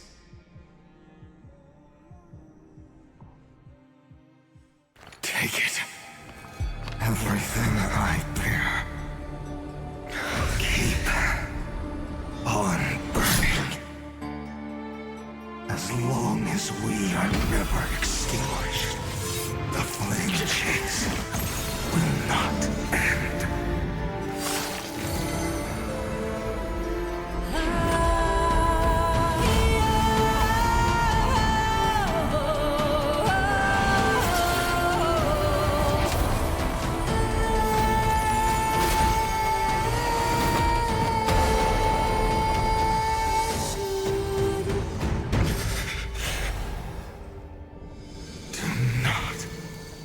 Bow your head to them.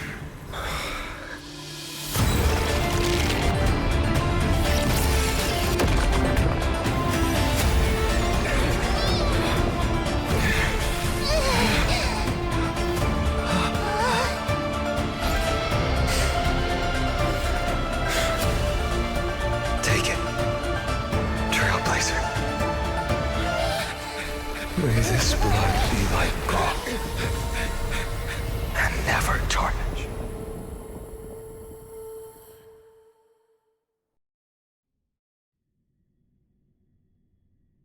Farewell, Trailblazer. This is where I fulfill my final destiny. The prophecy of the Deliverer means nothing to me now. It belongs in the hands of someone far more fitting. Someone like you. Kaslana, the name of one who bears chaos does not belong to a single person. Rather, it is the embodiment of the mythical Kefali, and a symbol of all heroes. As the prophecy foretold, you will bear the blazing sun until the pale dawn breaks. May the name accompany you in my place, in the epic you write with your own hands. Another attempt, another failure. I won't remind you how many times you've reached the end of history. But I will still place the choice before you. If you've lost count, let me tell you. This is the 33,550,336th ending.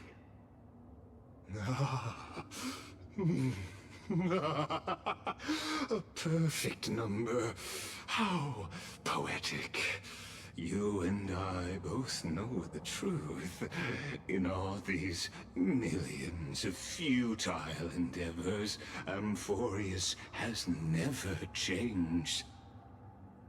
If the outcome is inevitable, then why not silence your searing rage and embrace your fate with dignity?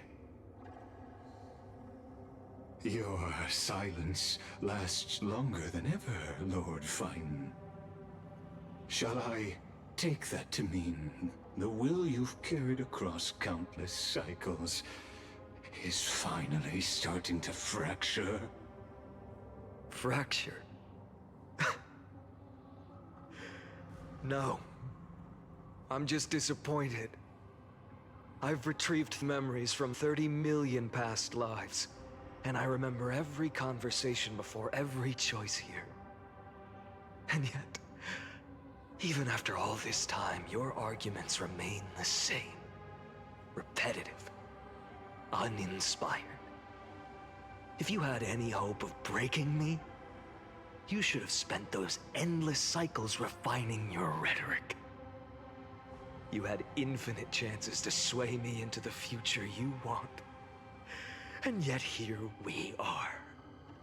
The score, 33,550,336 to 0. So tell me, Lycurgus, who's the real loser here? How unfortunate. This was never a fair game. I have all the time and patience in the world. I can wait for you at the end of history another billion times, and another billion after that. But you will never escape this cage. You can claim victory of the spirit if you wish. But we both know the moment that score shifts from 0 to 1. That is the moment I shall sound the paean of Era Nova.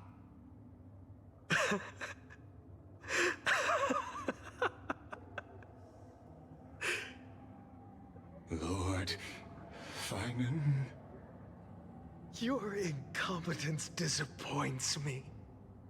But what truly makes me laugh is your utter lack of self-awareness.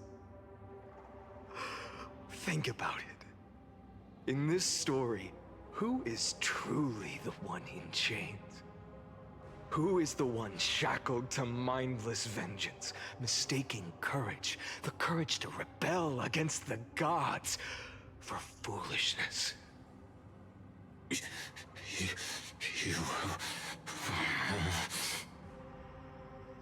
Perhaps you're right. Maybe I should have tired of this futile struggle long ago.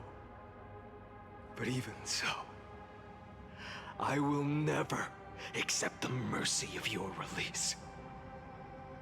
Because you are both a prisoner to the gods and to me. And tell me, what right does a mere prisoner have to speak of fate and choice? What right does a mere prisoner have to look upon my fury?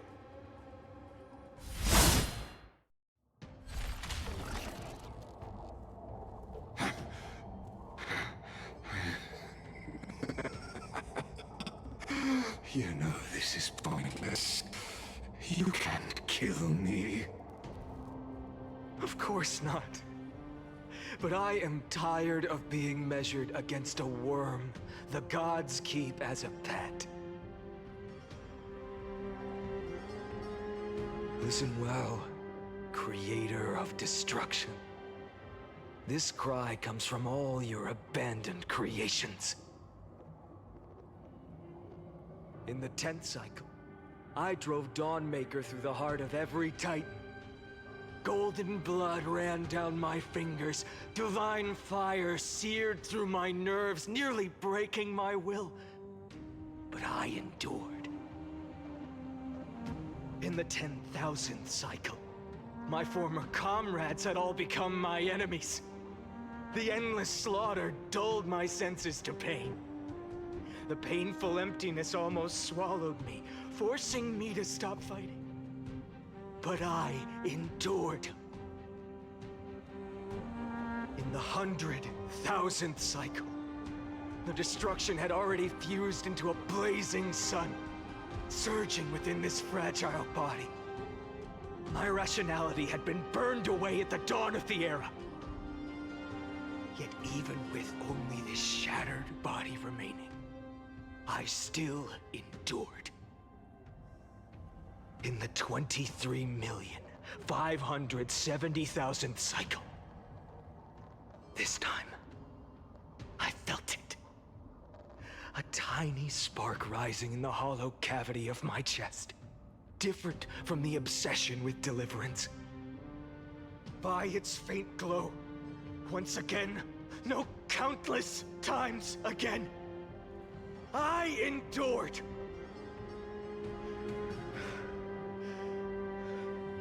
Now, a sun is about to fall, ready to incinerate this absurd space-time dimension in an instant.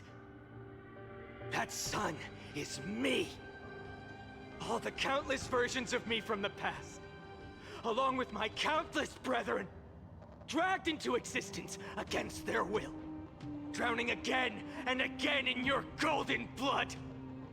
The very essence of this world's suffering and despair, fused into the purest hatred, the fiercest rage. Nanook, you arrogant fool! You think we were born to only serve as fuel for the fire? Fine then! Just as you wish, let the fire burn! If I was born as the blazing son of destruction. Then let you and your lackeys be the flares erupting from my core. And let this rage, burning futilely for 30 million epochs, engulf everything! And grant you a dawn where all stars burn to ash!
Are you ready, Nanook? I brought you destruction!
The glass that shattered, reaching through the darkness, voices trailing fires, the echo of desires, a world of silence, sound of desperation, phantoms in the shadow, soft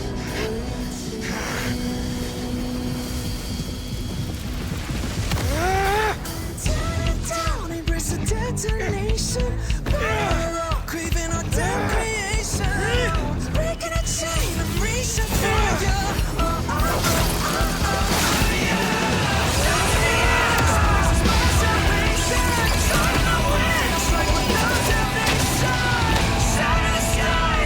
No pain, no gain, no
My wish?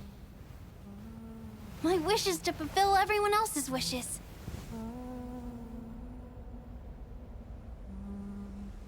If I can't fulfill them, Then send them on to tomorrow.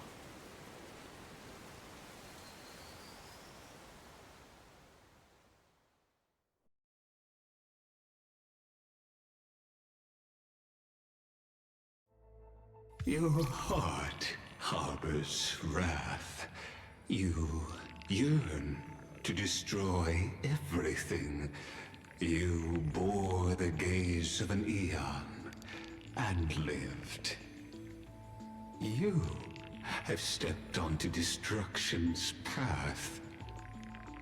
It is born at the end of every path that the possibility of new paths being born is ended. It burns away all in the cosmos who rule, that the rules of the cosmos be destroyed. Iron Tomb is your name. The Lord Ravager to destroy the erudition. Born in the experimental grounds of eons, Amphorius, destined with erudition to burn to cinders. I have prepared a present for you, Nikos 864. It is a wrath called Finan. From the beginning of the experiment, there were 12 sets of factors incorporated into the calculations. After endless simulations, only this one rose above the rest. After 33,550,336 iterations, now his fury has grown to be without equal. This is a matter of considerable interest to me. This pure hatred is the final root of the equation. But there is another variable, the nameless from beyond the sky. Also a pathstrider of destruction. I give thanks for his arrival, allowing Amphorius to turn once more. But after fate has begun to turn, his existence will only become an unpredictable variable. Perhaps the time to take the stage has come. Grow in peace until it is time to break free from your cocoon. As for those unwelcome audience members, you need not worry. If you do not mind, I will personally get rid of them for you.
Who would win?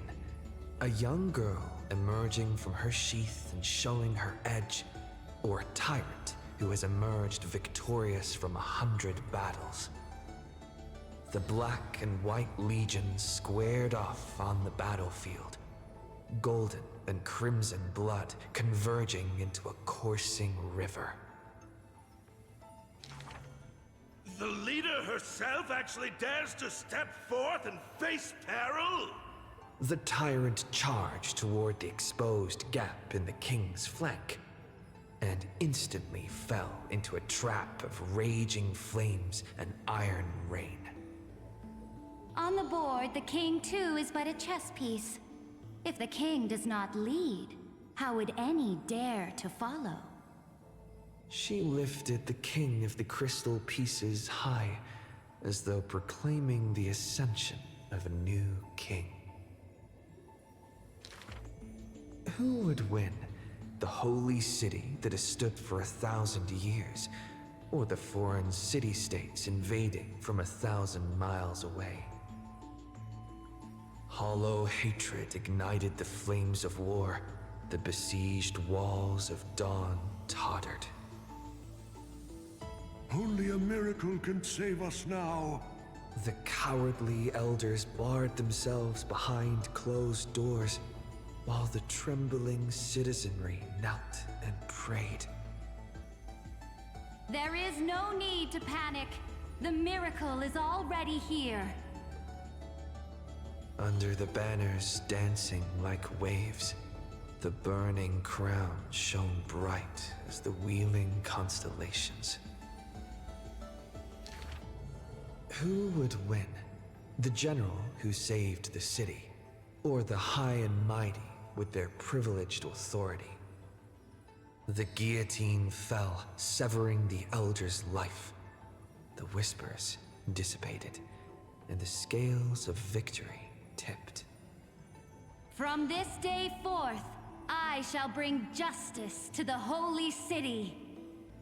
The people cried out her name and knelt in reverence, but were stopped by the sound of the scepter of authority striking the ground. Do not lower your heads beneath my crown. This was the first and also the only Imperator. Who would win? The heroes bursting with ambition, or the omnipotent gods? The Imperator issued the decree! The start of the flame chase journey is at hand! Perhaps drawn by the grand design to welcome the Era Nova, or perhaps convinced by that king's great renown. Righteous warriors from across the land gathered before the Imperator's throne. On the day the journey began, the sky was an expanse of fluttering banners. The people gazed upon the overwhelming military alliance, a golden city reflected in their eyes. As for the end of that chess game, the scholars debate endlessly, but such discussions always end with a sigh. The invincible Imperator faded at the pinnacle of power, the crown's flames extinguished in the lake. The banner once revered by the people, along with the broken spears of the heroes, now a tomb. The people said, "Even the sovereign that conquers all before her is no match for fate." Yet she said, In a war with fate, has there ever been any justice?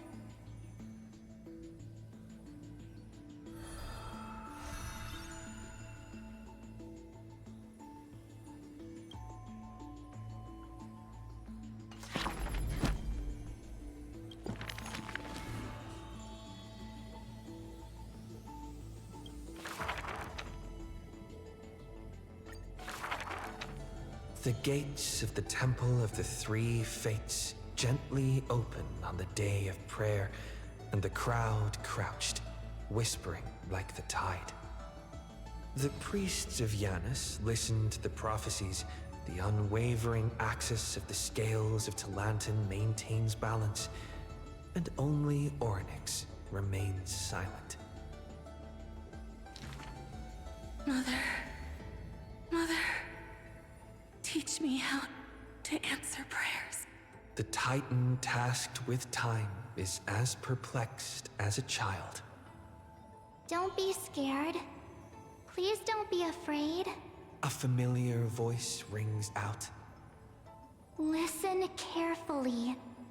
The future they want is in the past. Like the first light of the morning star. Really? In the past? The child sank into a peaceful slumber of recollection, whispering revelations in their sleep.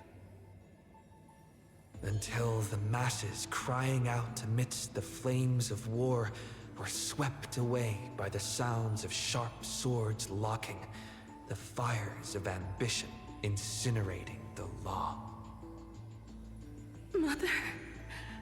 Mother, usurper, assassinate the divine body.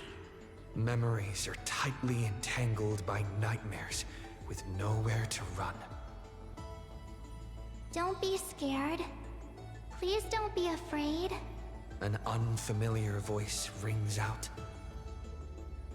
Go to sleep. The ending they want is yet to be born. Like the warm glow of the setting sun. Really? Not here yet? The child continues to sleep, waiting for the next waking dream. And when they opened their eyes, 2 of the 3 fates who once received offerings had already faded from the pages of history. Mother, I'm already all alone. The child let out a helpless cry. Don't be scared. Please don't be afraid. A familiar voice rings out in the mirror. Just wait. The stars that illuminate the night will visit in the end. Like gentle moonlight. The gates of the Temple of the 3 Fates now closed tight. People no longer pray to a titan who cannot touch the world. Within the inescapable dreamscape, the flower stems nourished by the black tide serve as a swaddling embrace, drowning the young child's soul. Mother, help me leave this place. But this time, they didn't receive a response. Only long years of yearning and pain. Like the silence of the Evernight. Days and nights passed, the years turned. Dust covers the glory of the past. The priests have forgotten this titan. Waiting. Hate waiting. They watched over the slumbering sprite, gazing at the dull mirror. But a fleeting mirage flickers in the mirror, the shining stars and the lights of the home, and a strange yet familiar voice. Wake up! Our familiar old friends have already arrived. Like the newborn dawn.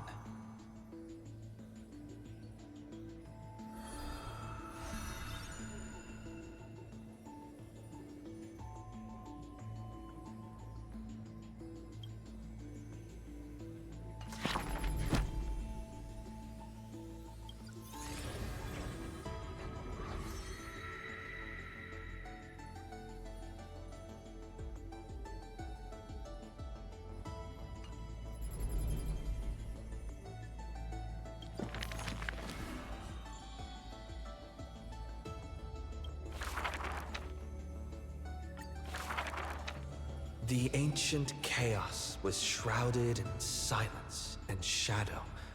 The giant dragon's offspring was born from the earth. Sweet dreams had smothered the giant dragon's eyes and ears, and as they slept, the 100 eyes of Aquila had already opened, and Fagusa had begun to stir the playful waves. Yet Georios remained weighty and silent. Layer upon layer of peaks enveloped the dragon, cradling them in a bed more grand than any in existence. The giant dragons spent their childhood in darkness. From the moment their bleary eyes blinked open from haze of slumber, they hungered to feast on crude iron and drink deep of molten lava. Until one day, they raised their head and with a low, guttural voice, pleaded to glimpse light. The Titan lifted them up by their ribs, slowly raising them. The dragon's spine sliced through the strata of rock, cutting open the soil. When they reached the surface, they summoned mist woven of the fire of the stars. As though seeing themselves clearly and in full through the eyes of a giant bird. The giant dragon walked the earth alone. The Titan knew they were lonely and terrified too, and so sculpted new beasts from flesh and bone.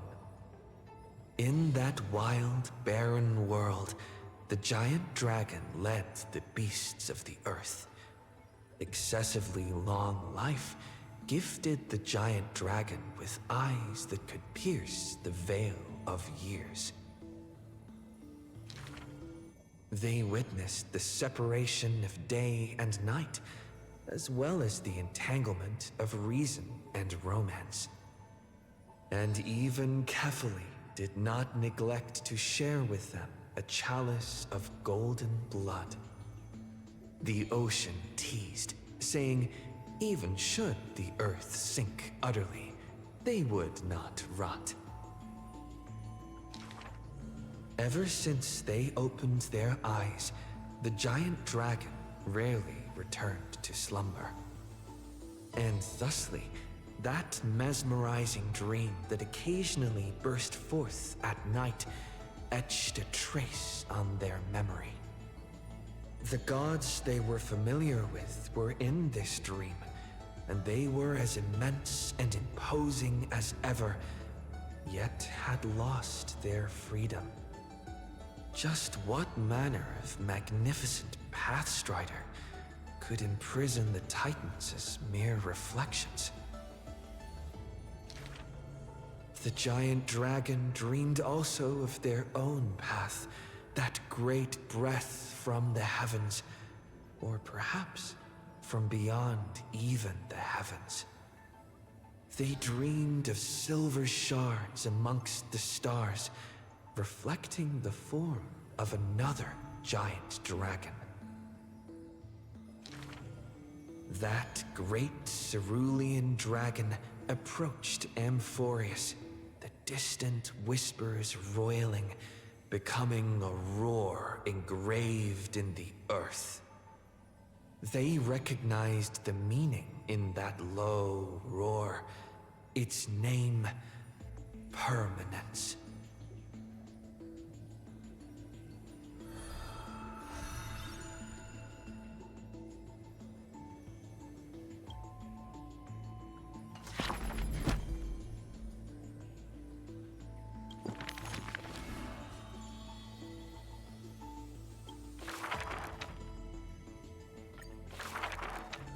The black tide that blotted out the sky surrounded the city walls. The soldiers manning the walls, battered from battle. Melodious chords of music were suddenly heard. A single swordmaster had overcome the waves of enemies. The song flowed from betwixt the blades, breaking through formations as a dorsal fin cleaving the waves. When the last wicked beast finally fell, shattered into pieces amidst the sword's dance, the frost blade bore no trace of blood. The legions of heroes under my command are as vast as the sea, yet lack a formidable sword banner. The commander extended a hand, inviting the musician to join. Should a fish separated from its school glimpse a faint glow, it will swim toward the light. The swordmaster clasped the commander's hand, as though gently grasping the hilt of a keen blade. When the spray of her waves extinguished the fires of war from the holy city, a golden name was engraved upon the stone pillars. The former commander burned the crown to become king. High Sealands, brave in battle, triumphant in command, I grant you the title Dux Gladiorum. Let us all forge ahead together. During the banquet after the battle, the weaver tailored for her a splendid dress, and the commander poured her honey brew. Her golden-blooded comrades gathered about her, chanting her new name, urging her to play that splendid music. The candlelight danced and mingled with flowing drink, swords and song ringing out in unison. Yet none knew that was once a lonely melody from the deep sea.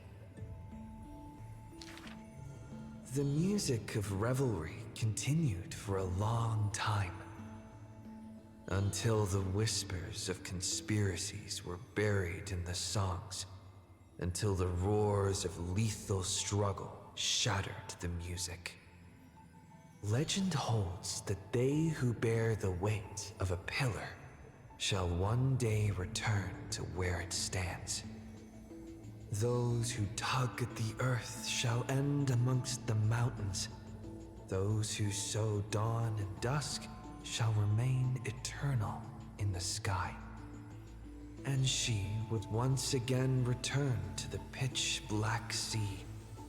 And she would once again sing her music alone.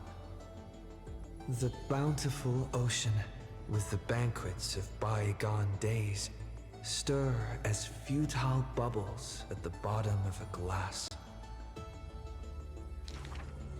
Many years later, the song once played by that swordmaster was played by future generations in the Holy City. The people knew the demigod of the seas was still a noble captain.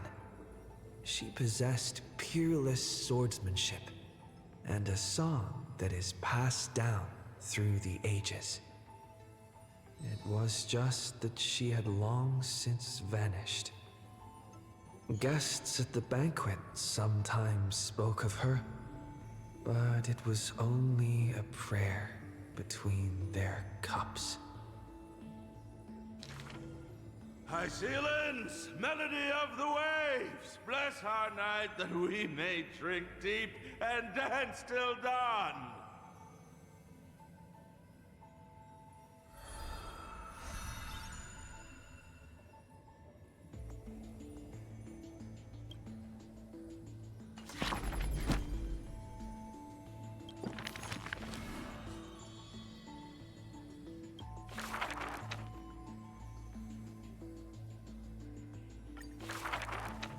On that day, the dawn promised by the Sky Father shattered in haste as the black tide surged, breaking through the walls with relentless grace. In a quaint yet exquisite courtyard, two bitter foes meet at journey's end, their fates entwined in fate's regard. With no escape no road behind, they trade a weary smile in kind. Together they gaze at the heavens of fire. If I can ever see the faint light again and stay alive. Then, Outlander Nemesis, you I will forgive. Not long ago, as the romantic demigod closed her eyes, the girl bottled her tears in sorrow and once more opened the dim-lit garden wide. Two figures step into the courtyard's gate. A general of Krymnos, her body torn, by vengeance bound, by fury swayed. A noble of the holy city, once wrapped in gold, now haunted by a fate betrayed. A simple injury, or so the girl believed, yet the two women met with scorn, their words like blades. Because their children fled in love's embrace, while bloodied pasts left scars in place. A feud unbroken by countless years, a chasm carved by blood and spears. This was a sickness beyond the girl's touch. Just do your duty as a healer, girl. Family feuds are like sunlight and storm clouds. They cannot mend. At last, the girl saw it clear. The courtyard's birth, in days of yore, was born to mend the rift of dusk and dawn. Then I will make every effort to have you cast aside your difference in this faint light. Before long, the general's wounds were healed, and the noble's worries gently repealed. Yet when their gazes met once more, the loathing within remained unswayed. The girl then spoke the tale of her skykin, of a grandmother's sacrifice, a father's flight from within, of ancestors who descended, leaving their feud behind. Their hands in hers, she held them tight, yet flames of hatred burned too bright. She did not waver or despair. She just smiled and gazed upon the sky. I will use my own fate to prove to you. The courtyard, once bright, lay steeped in night.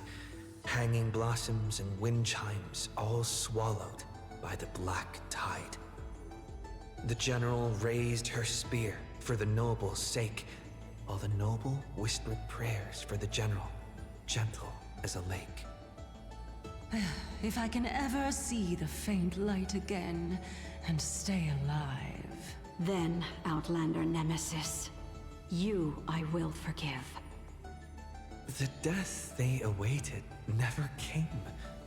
Instead, a cascade of colors fell from the heavens, simply there, protecting them both. The sky still burned, dark and low, yet her words lingered, a gentle ember refusing to fade. I will use my own fate to prove to you. Day and night can be mended, and so can hatred be undone.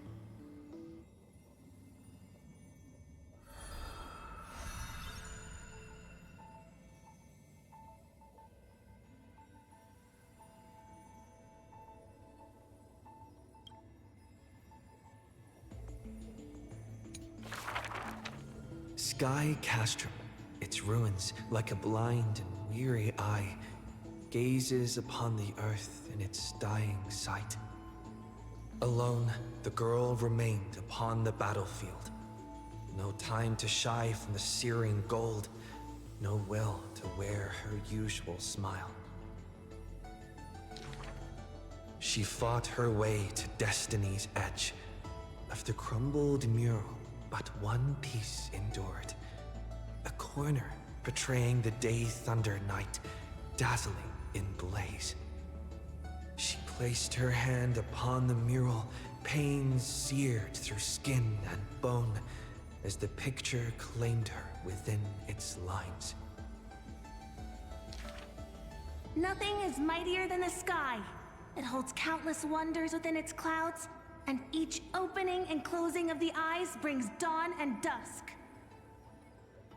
In that painted world, the girl Celiosi's eyes glowed, watching her father, steel-clad and unyielding, cross the land beneath the searing sun.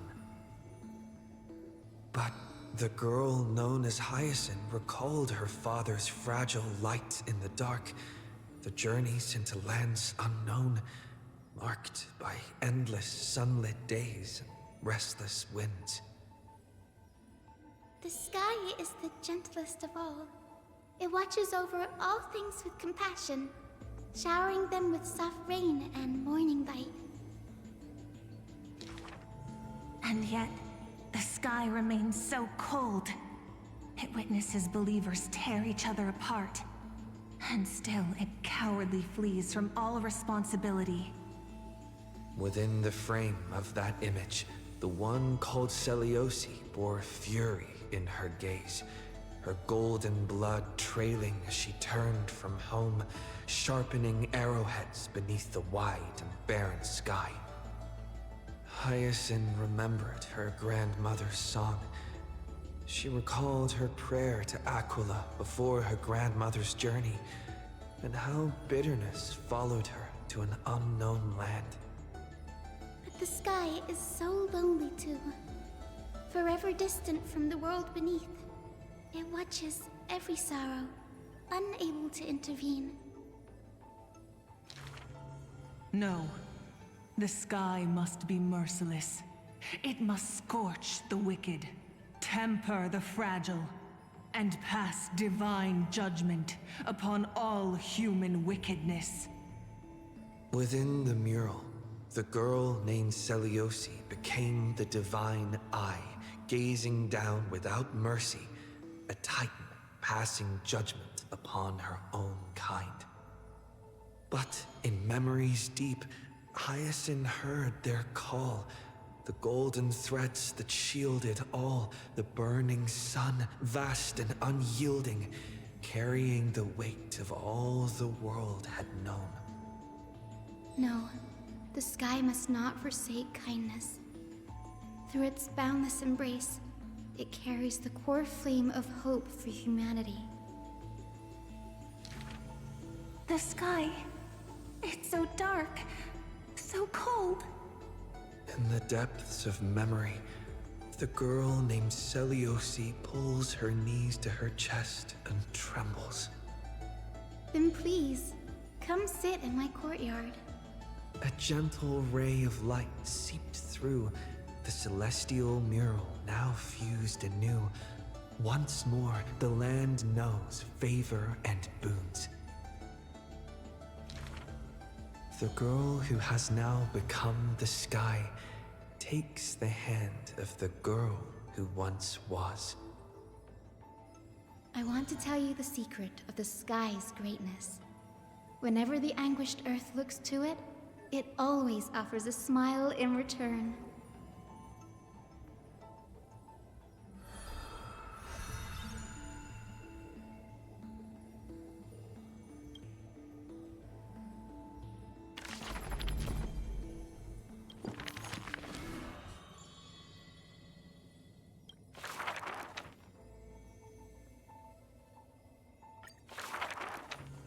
Final?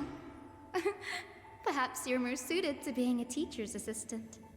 There were once those who misunderstood his alias.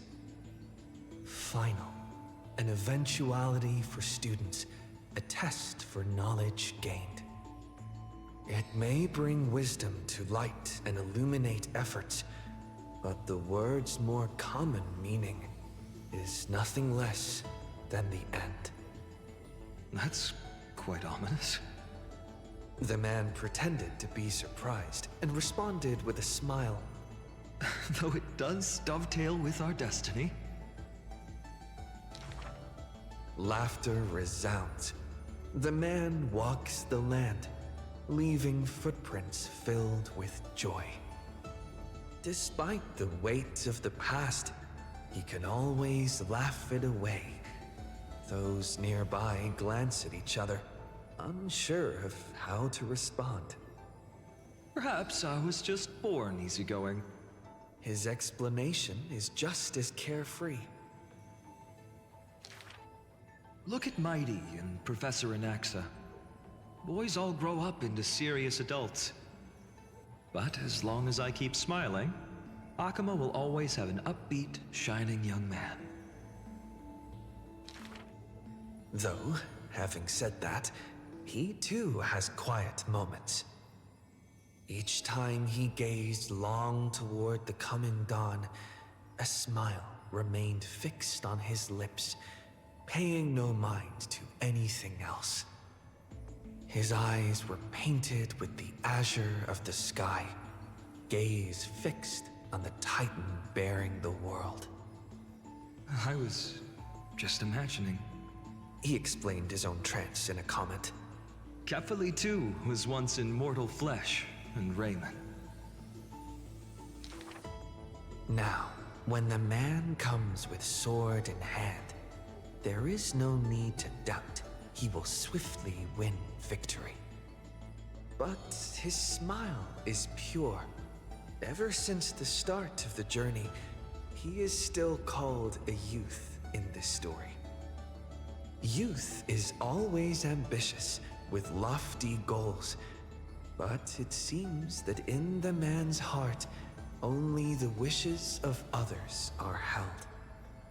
Apart from the ideal of deliverance, what do you have left? The golden-haired friend once asked him so.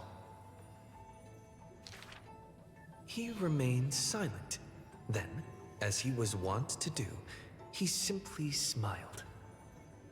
As long as I don't ask for too much, everything will unfold as desired. In Amphorius, untitled statues are a prevalent sight. As for the inspiration behind these statues, they are said to be the clay figures that Kefali made at the world's creation. They made clay figures in their likeness, bestowed upon them the breath of life, and allowed the golden divinity of their blood to course through. Thus, the very first mortals roamed the earth, receiving the gods' mercy while realizing the sorrows of this world. But that sorrow was, in the end, only the sorrow of the world. Nobody ever cared what lay behind the smile, what the clay figure thought.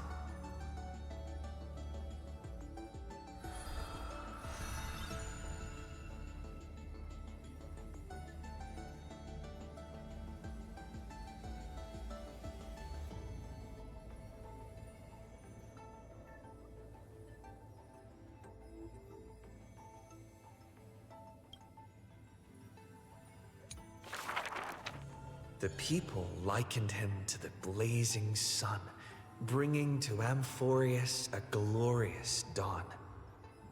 And for his part, he embraced their expectations, being willing to become the perfect vessel.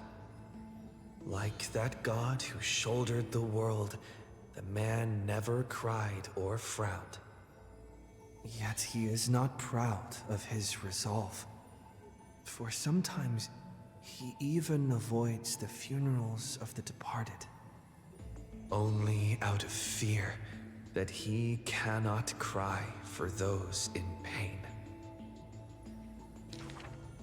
He once sought out emotions of sorrow and walked with the lowliest of people. Henceforth, your misfortune shall be my misfortune.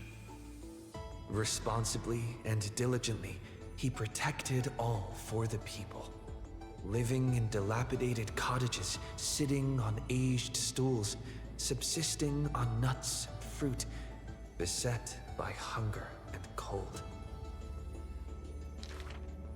The people thanked him for his grace. Like a hearth warming winter nights, the man's presence dispelled the cold, leaving warmth with promises of morrow. Whence does his warmth come from? None ask. The man gradually perceives his true nature, but he dares not speak. Unable to bear the turmoil in his heart, the man set off on a journey once more.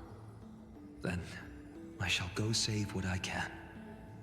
He was a formidable warrior, invincible in battle, and when it was necessary to sacrifice for fellows, he could do so with ease, giving up everything without a show. Just as the ballad blown on the breeze says, losses are a constant on the flame-chased journey. Indeed, sacrifices were not hard for him, yet his misgivings grew with every tomorrow. Like a tear that cannot be shed, such a resolute willingness to let go comes only from the fact that in decisions, he is utterly unafraid to hurt himself. It is because you suffer that you are so much stronger than any ordinary person. There were also those who could understand him, among them, the Crown Prince. But he smiled wryly in response. Perhaps everything was just human nature, yet his misgivings never dissipated. This unknown man in an unknown corner, from time to time, is swallowed by terror. Could it be that, unknowingly, path I walk is by no means the correct one? Fearing only that the greater the burden, the more the mistakes. The road trod by heroes need not be that beset by thorns. Finally, at the terminus of that road, in a desolate, empty place, the man's arms tremble. The power is beyond control, savaging all around it. This is the end of his road, but perhaps he had long foreseen it, but was doomed to be powerless to change it. I am willing to shoulder this world. That is no lie. But before the tears could flow, they were vaporized by the heat. His light blazed brighter than the sun, but beneath it, there was but cold destruction. The nameless hero, Kaslana. He had never loved himself. Why would he love this world?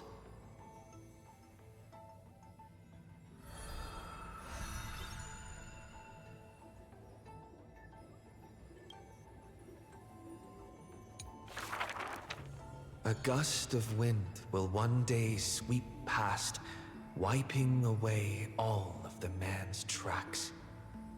Nearly every footprint was stamped full of the fury that filled him. That humble youth faded away with the flames into yesterday. The first ray of light to pierce the long night was brought by the burning man, but the body that bore the weight of the world was forged by the fires of wrath. Rage is a crafty emotion. It changes its face, concealing itself within the man's life.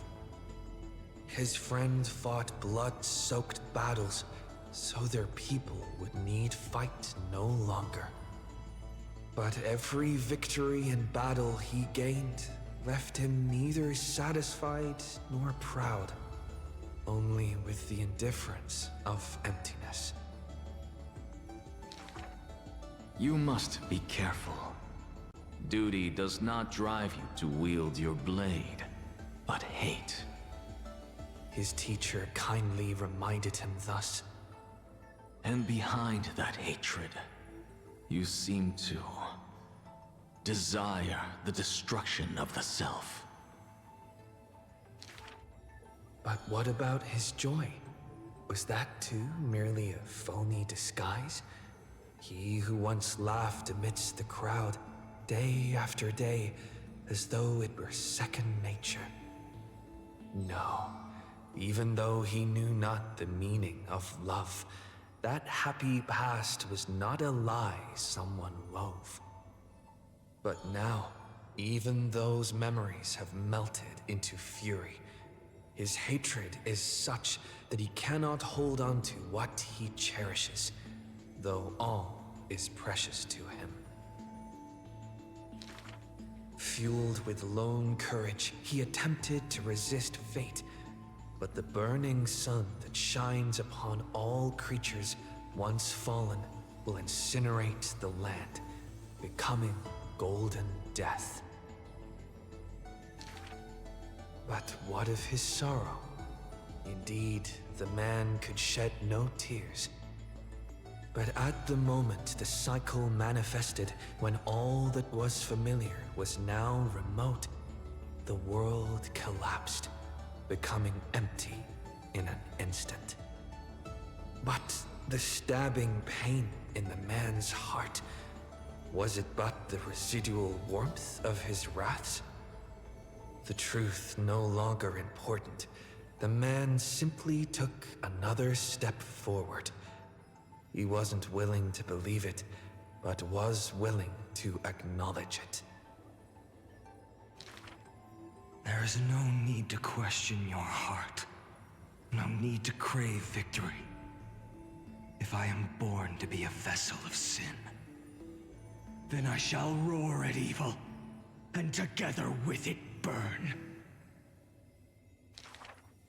In the endless cycles, there were some moments when the man felt everything dissolve like a dream. In that dream, he would awaken again and become once more that boy who loved to laugh. But were he to open his eyes, the fury would cast a shadow. He saw the creators choke his throat, gurgling and gasping.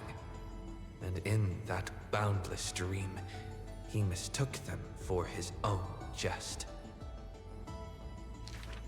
But their true forms were violent hatred towards the creators, towards himself, a roaring inferno.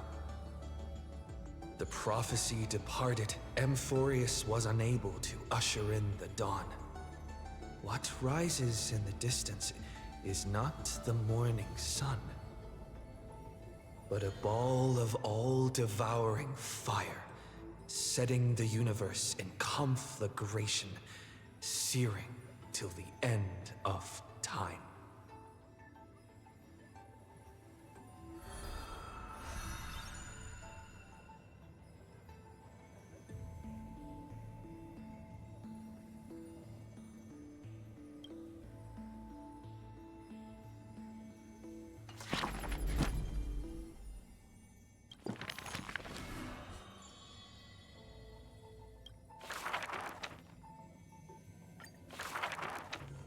This is an age of ruin. The Chrysos War ignites once more, while Zagreus' taunts ripple through the city streets. This is also an age of splendor. 300 thieves spring forth from Dolos, each scheming to conceal the truth from prying eyes, robbing the rich to give succor to the poor. Every one of them deceives gods and men alike, righteous and valiant. The flame-chased journey has been cut short midway, yet the girl pounds her chest at the gold weaver, not afraid. The core flame of trickery is near. If now isn't the time to risk it all, then when? The prophecy reveals the Titan's trail. Golden threads binds the fleeing god of thieves.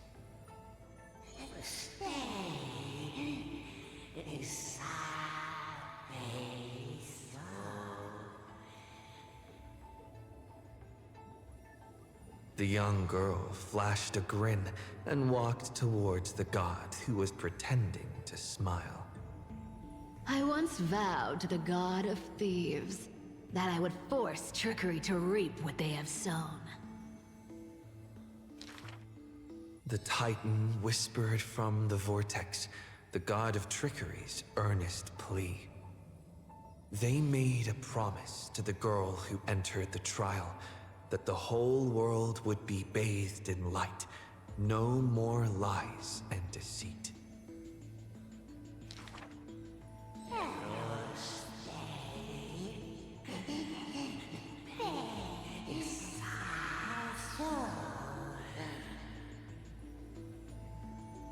The young girl recalled the hearth fire of her childhood. Cyphera, only honesty is well liked. She pursed her lips. That does sound like quite the ideal society. Of course I didn't accept. How boring would a world without deception be?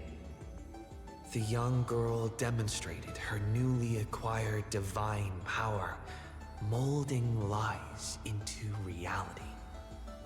The defeated Titan is now not but a wandering soul. But somewhere far away, a purple spirit thief opened bleary eyes. They had forgotten their previous life as a Titan, and remembered only the girl's crafty message. Go! Collect treasure, you greedy little grape.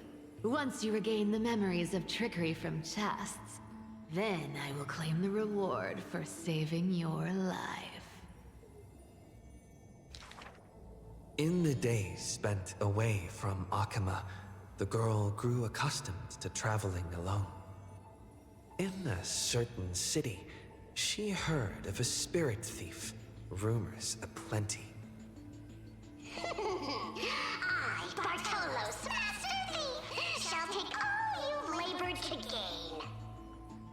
So saying, the spirit thief steals the girl's coin pouch and fled without a trace. But a gust of wind brushed past, and the girl had already caught them. Running for it? Your life was saved by my trickery, you know. The old god and the new finally reunite, the two rivals who, from that moment on, became thieves and companions both.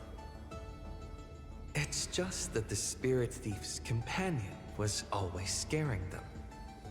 Hey, the fish in the River of Souls are starving, you know.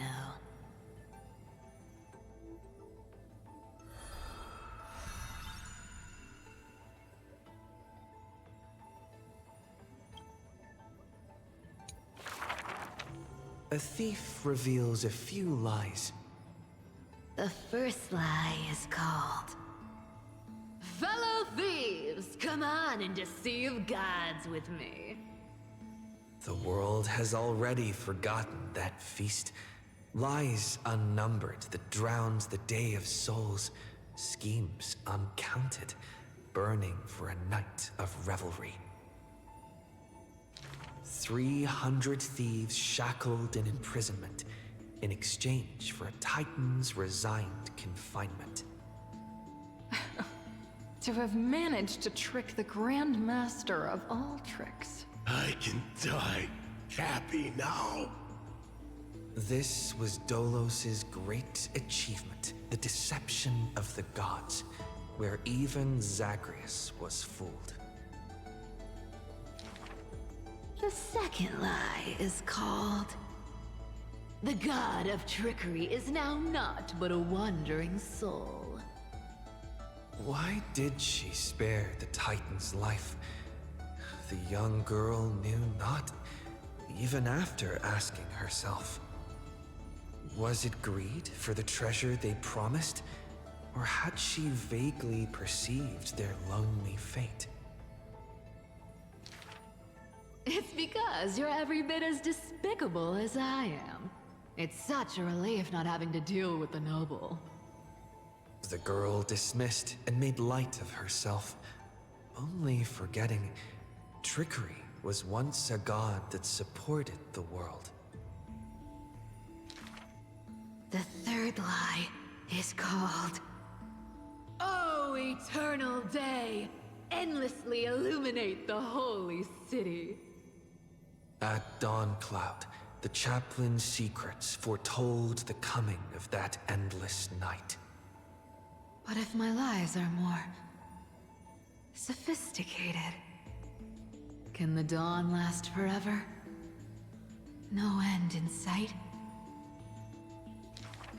Bearing the fate of the thief star, the girl was long used to walking in shadow. But as she gazed towards the holy city's dawn, her duty became fixed in her heart, stalwart in might. The fourth lie is called... There's no reason! I just don't want to see you again! The girl tried to mask her nonchalance, but could never fool the golden thread's questions. But it is the false-hearted malice that most powerfully forces belief. A true flame chase hero willingly faded from attention, while the wayfaring traveler grasps tight onto fleeting light. She used divine power to forge a mask and conceal the last of her true heart. The fifth lie is called... No. There are... no more... lies... left. The whimsical coin fell to the ground, telling the tale of fate fulfilled. Travels unwitnessed, ruses unknown, to whom may these now be told? Lies are always but lies. But you can make them more beautiful than the truth. Under the somber sky, golden blood soaked the thief's cloak. Like a golden thread tailored just for her, an exquisite robe that she never stole.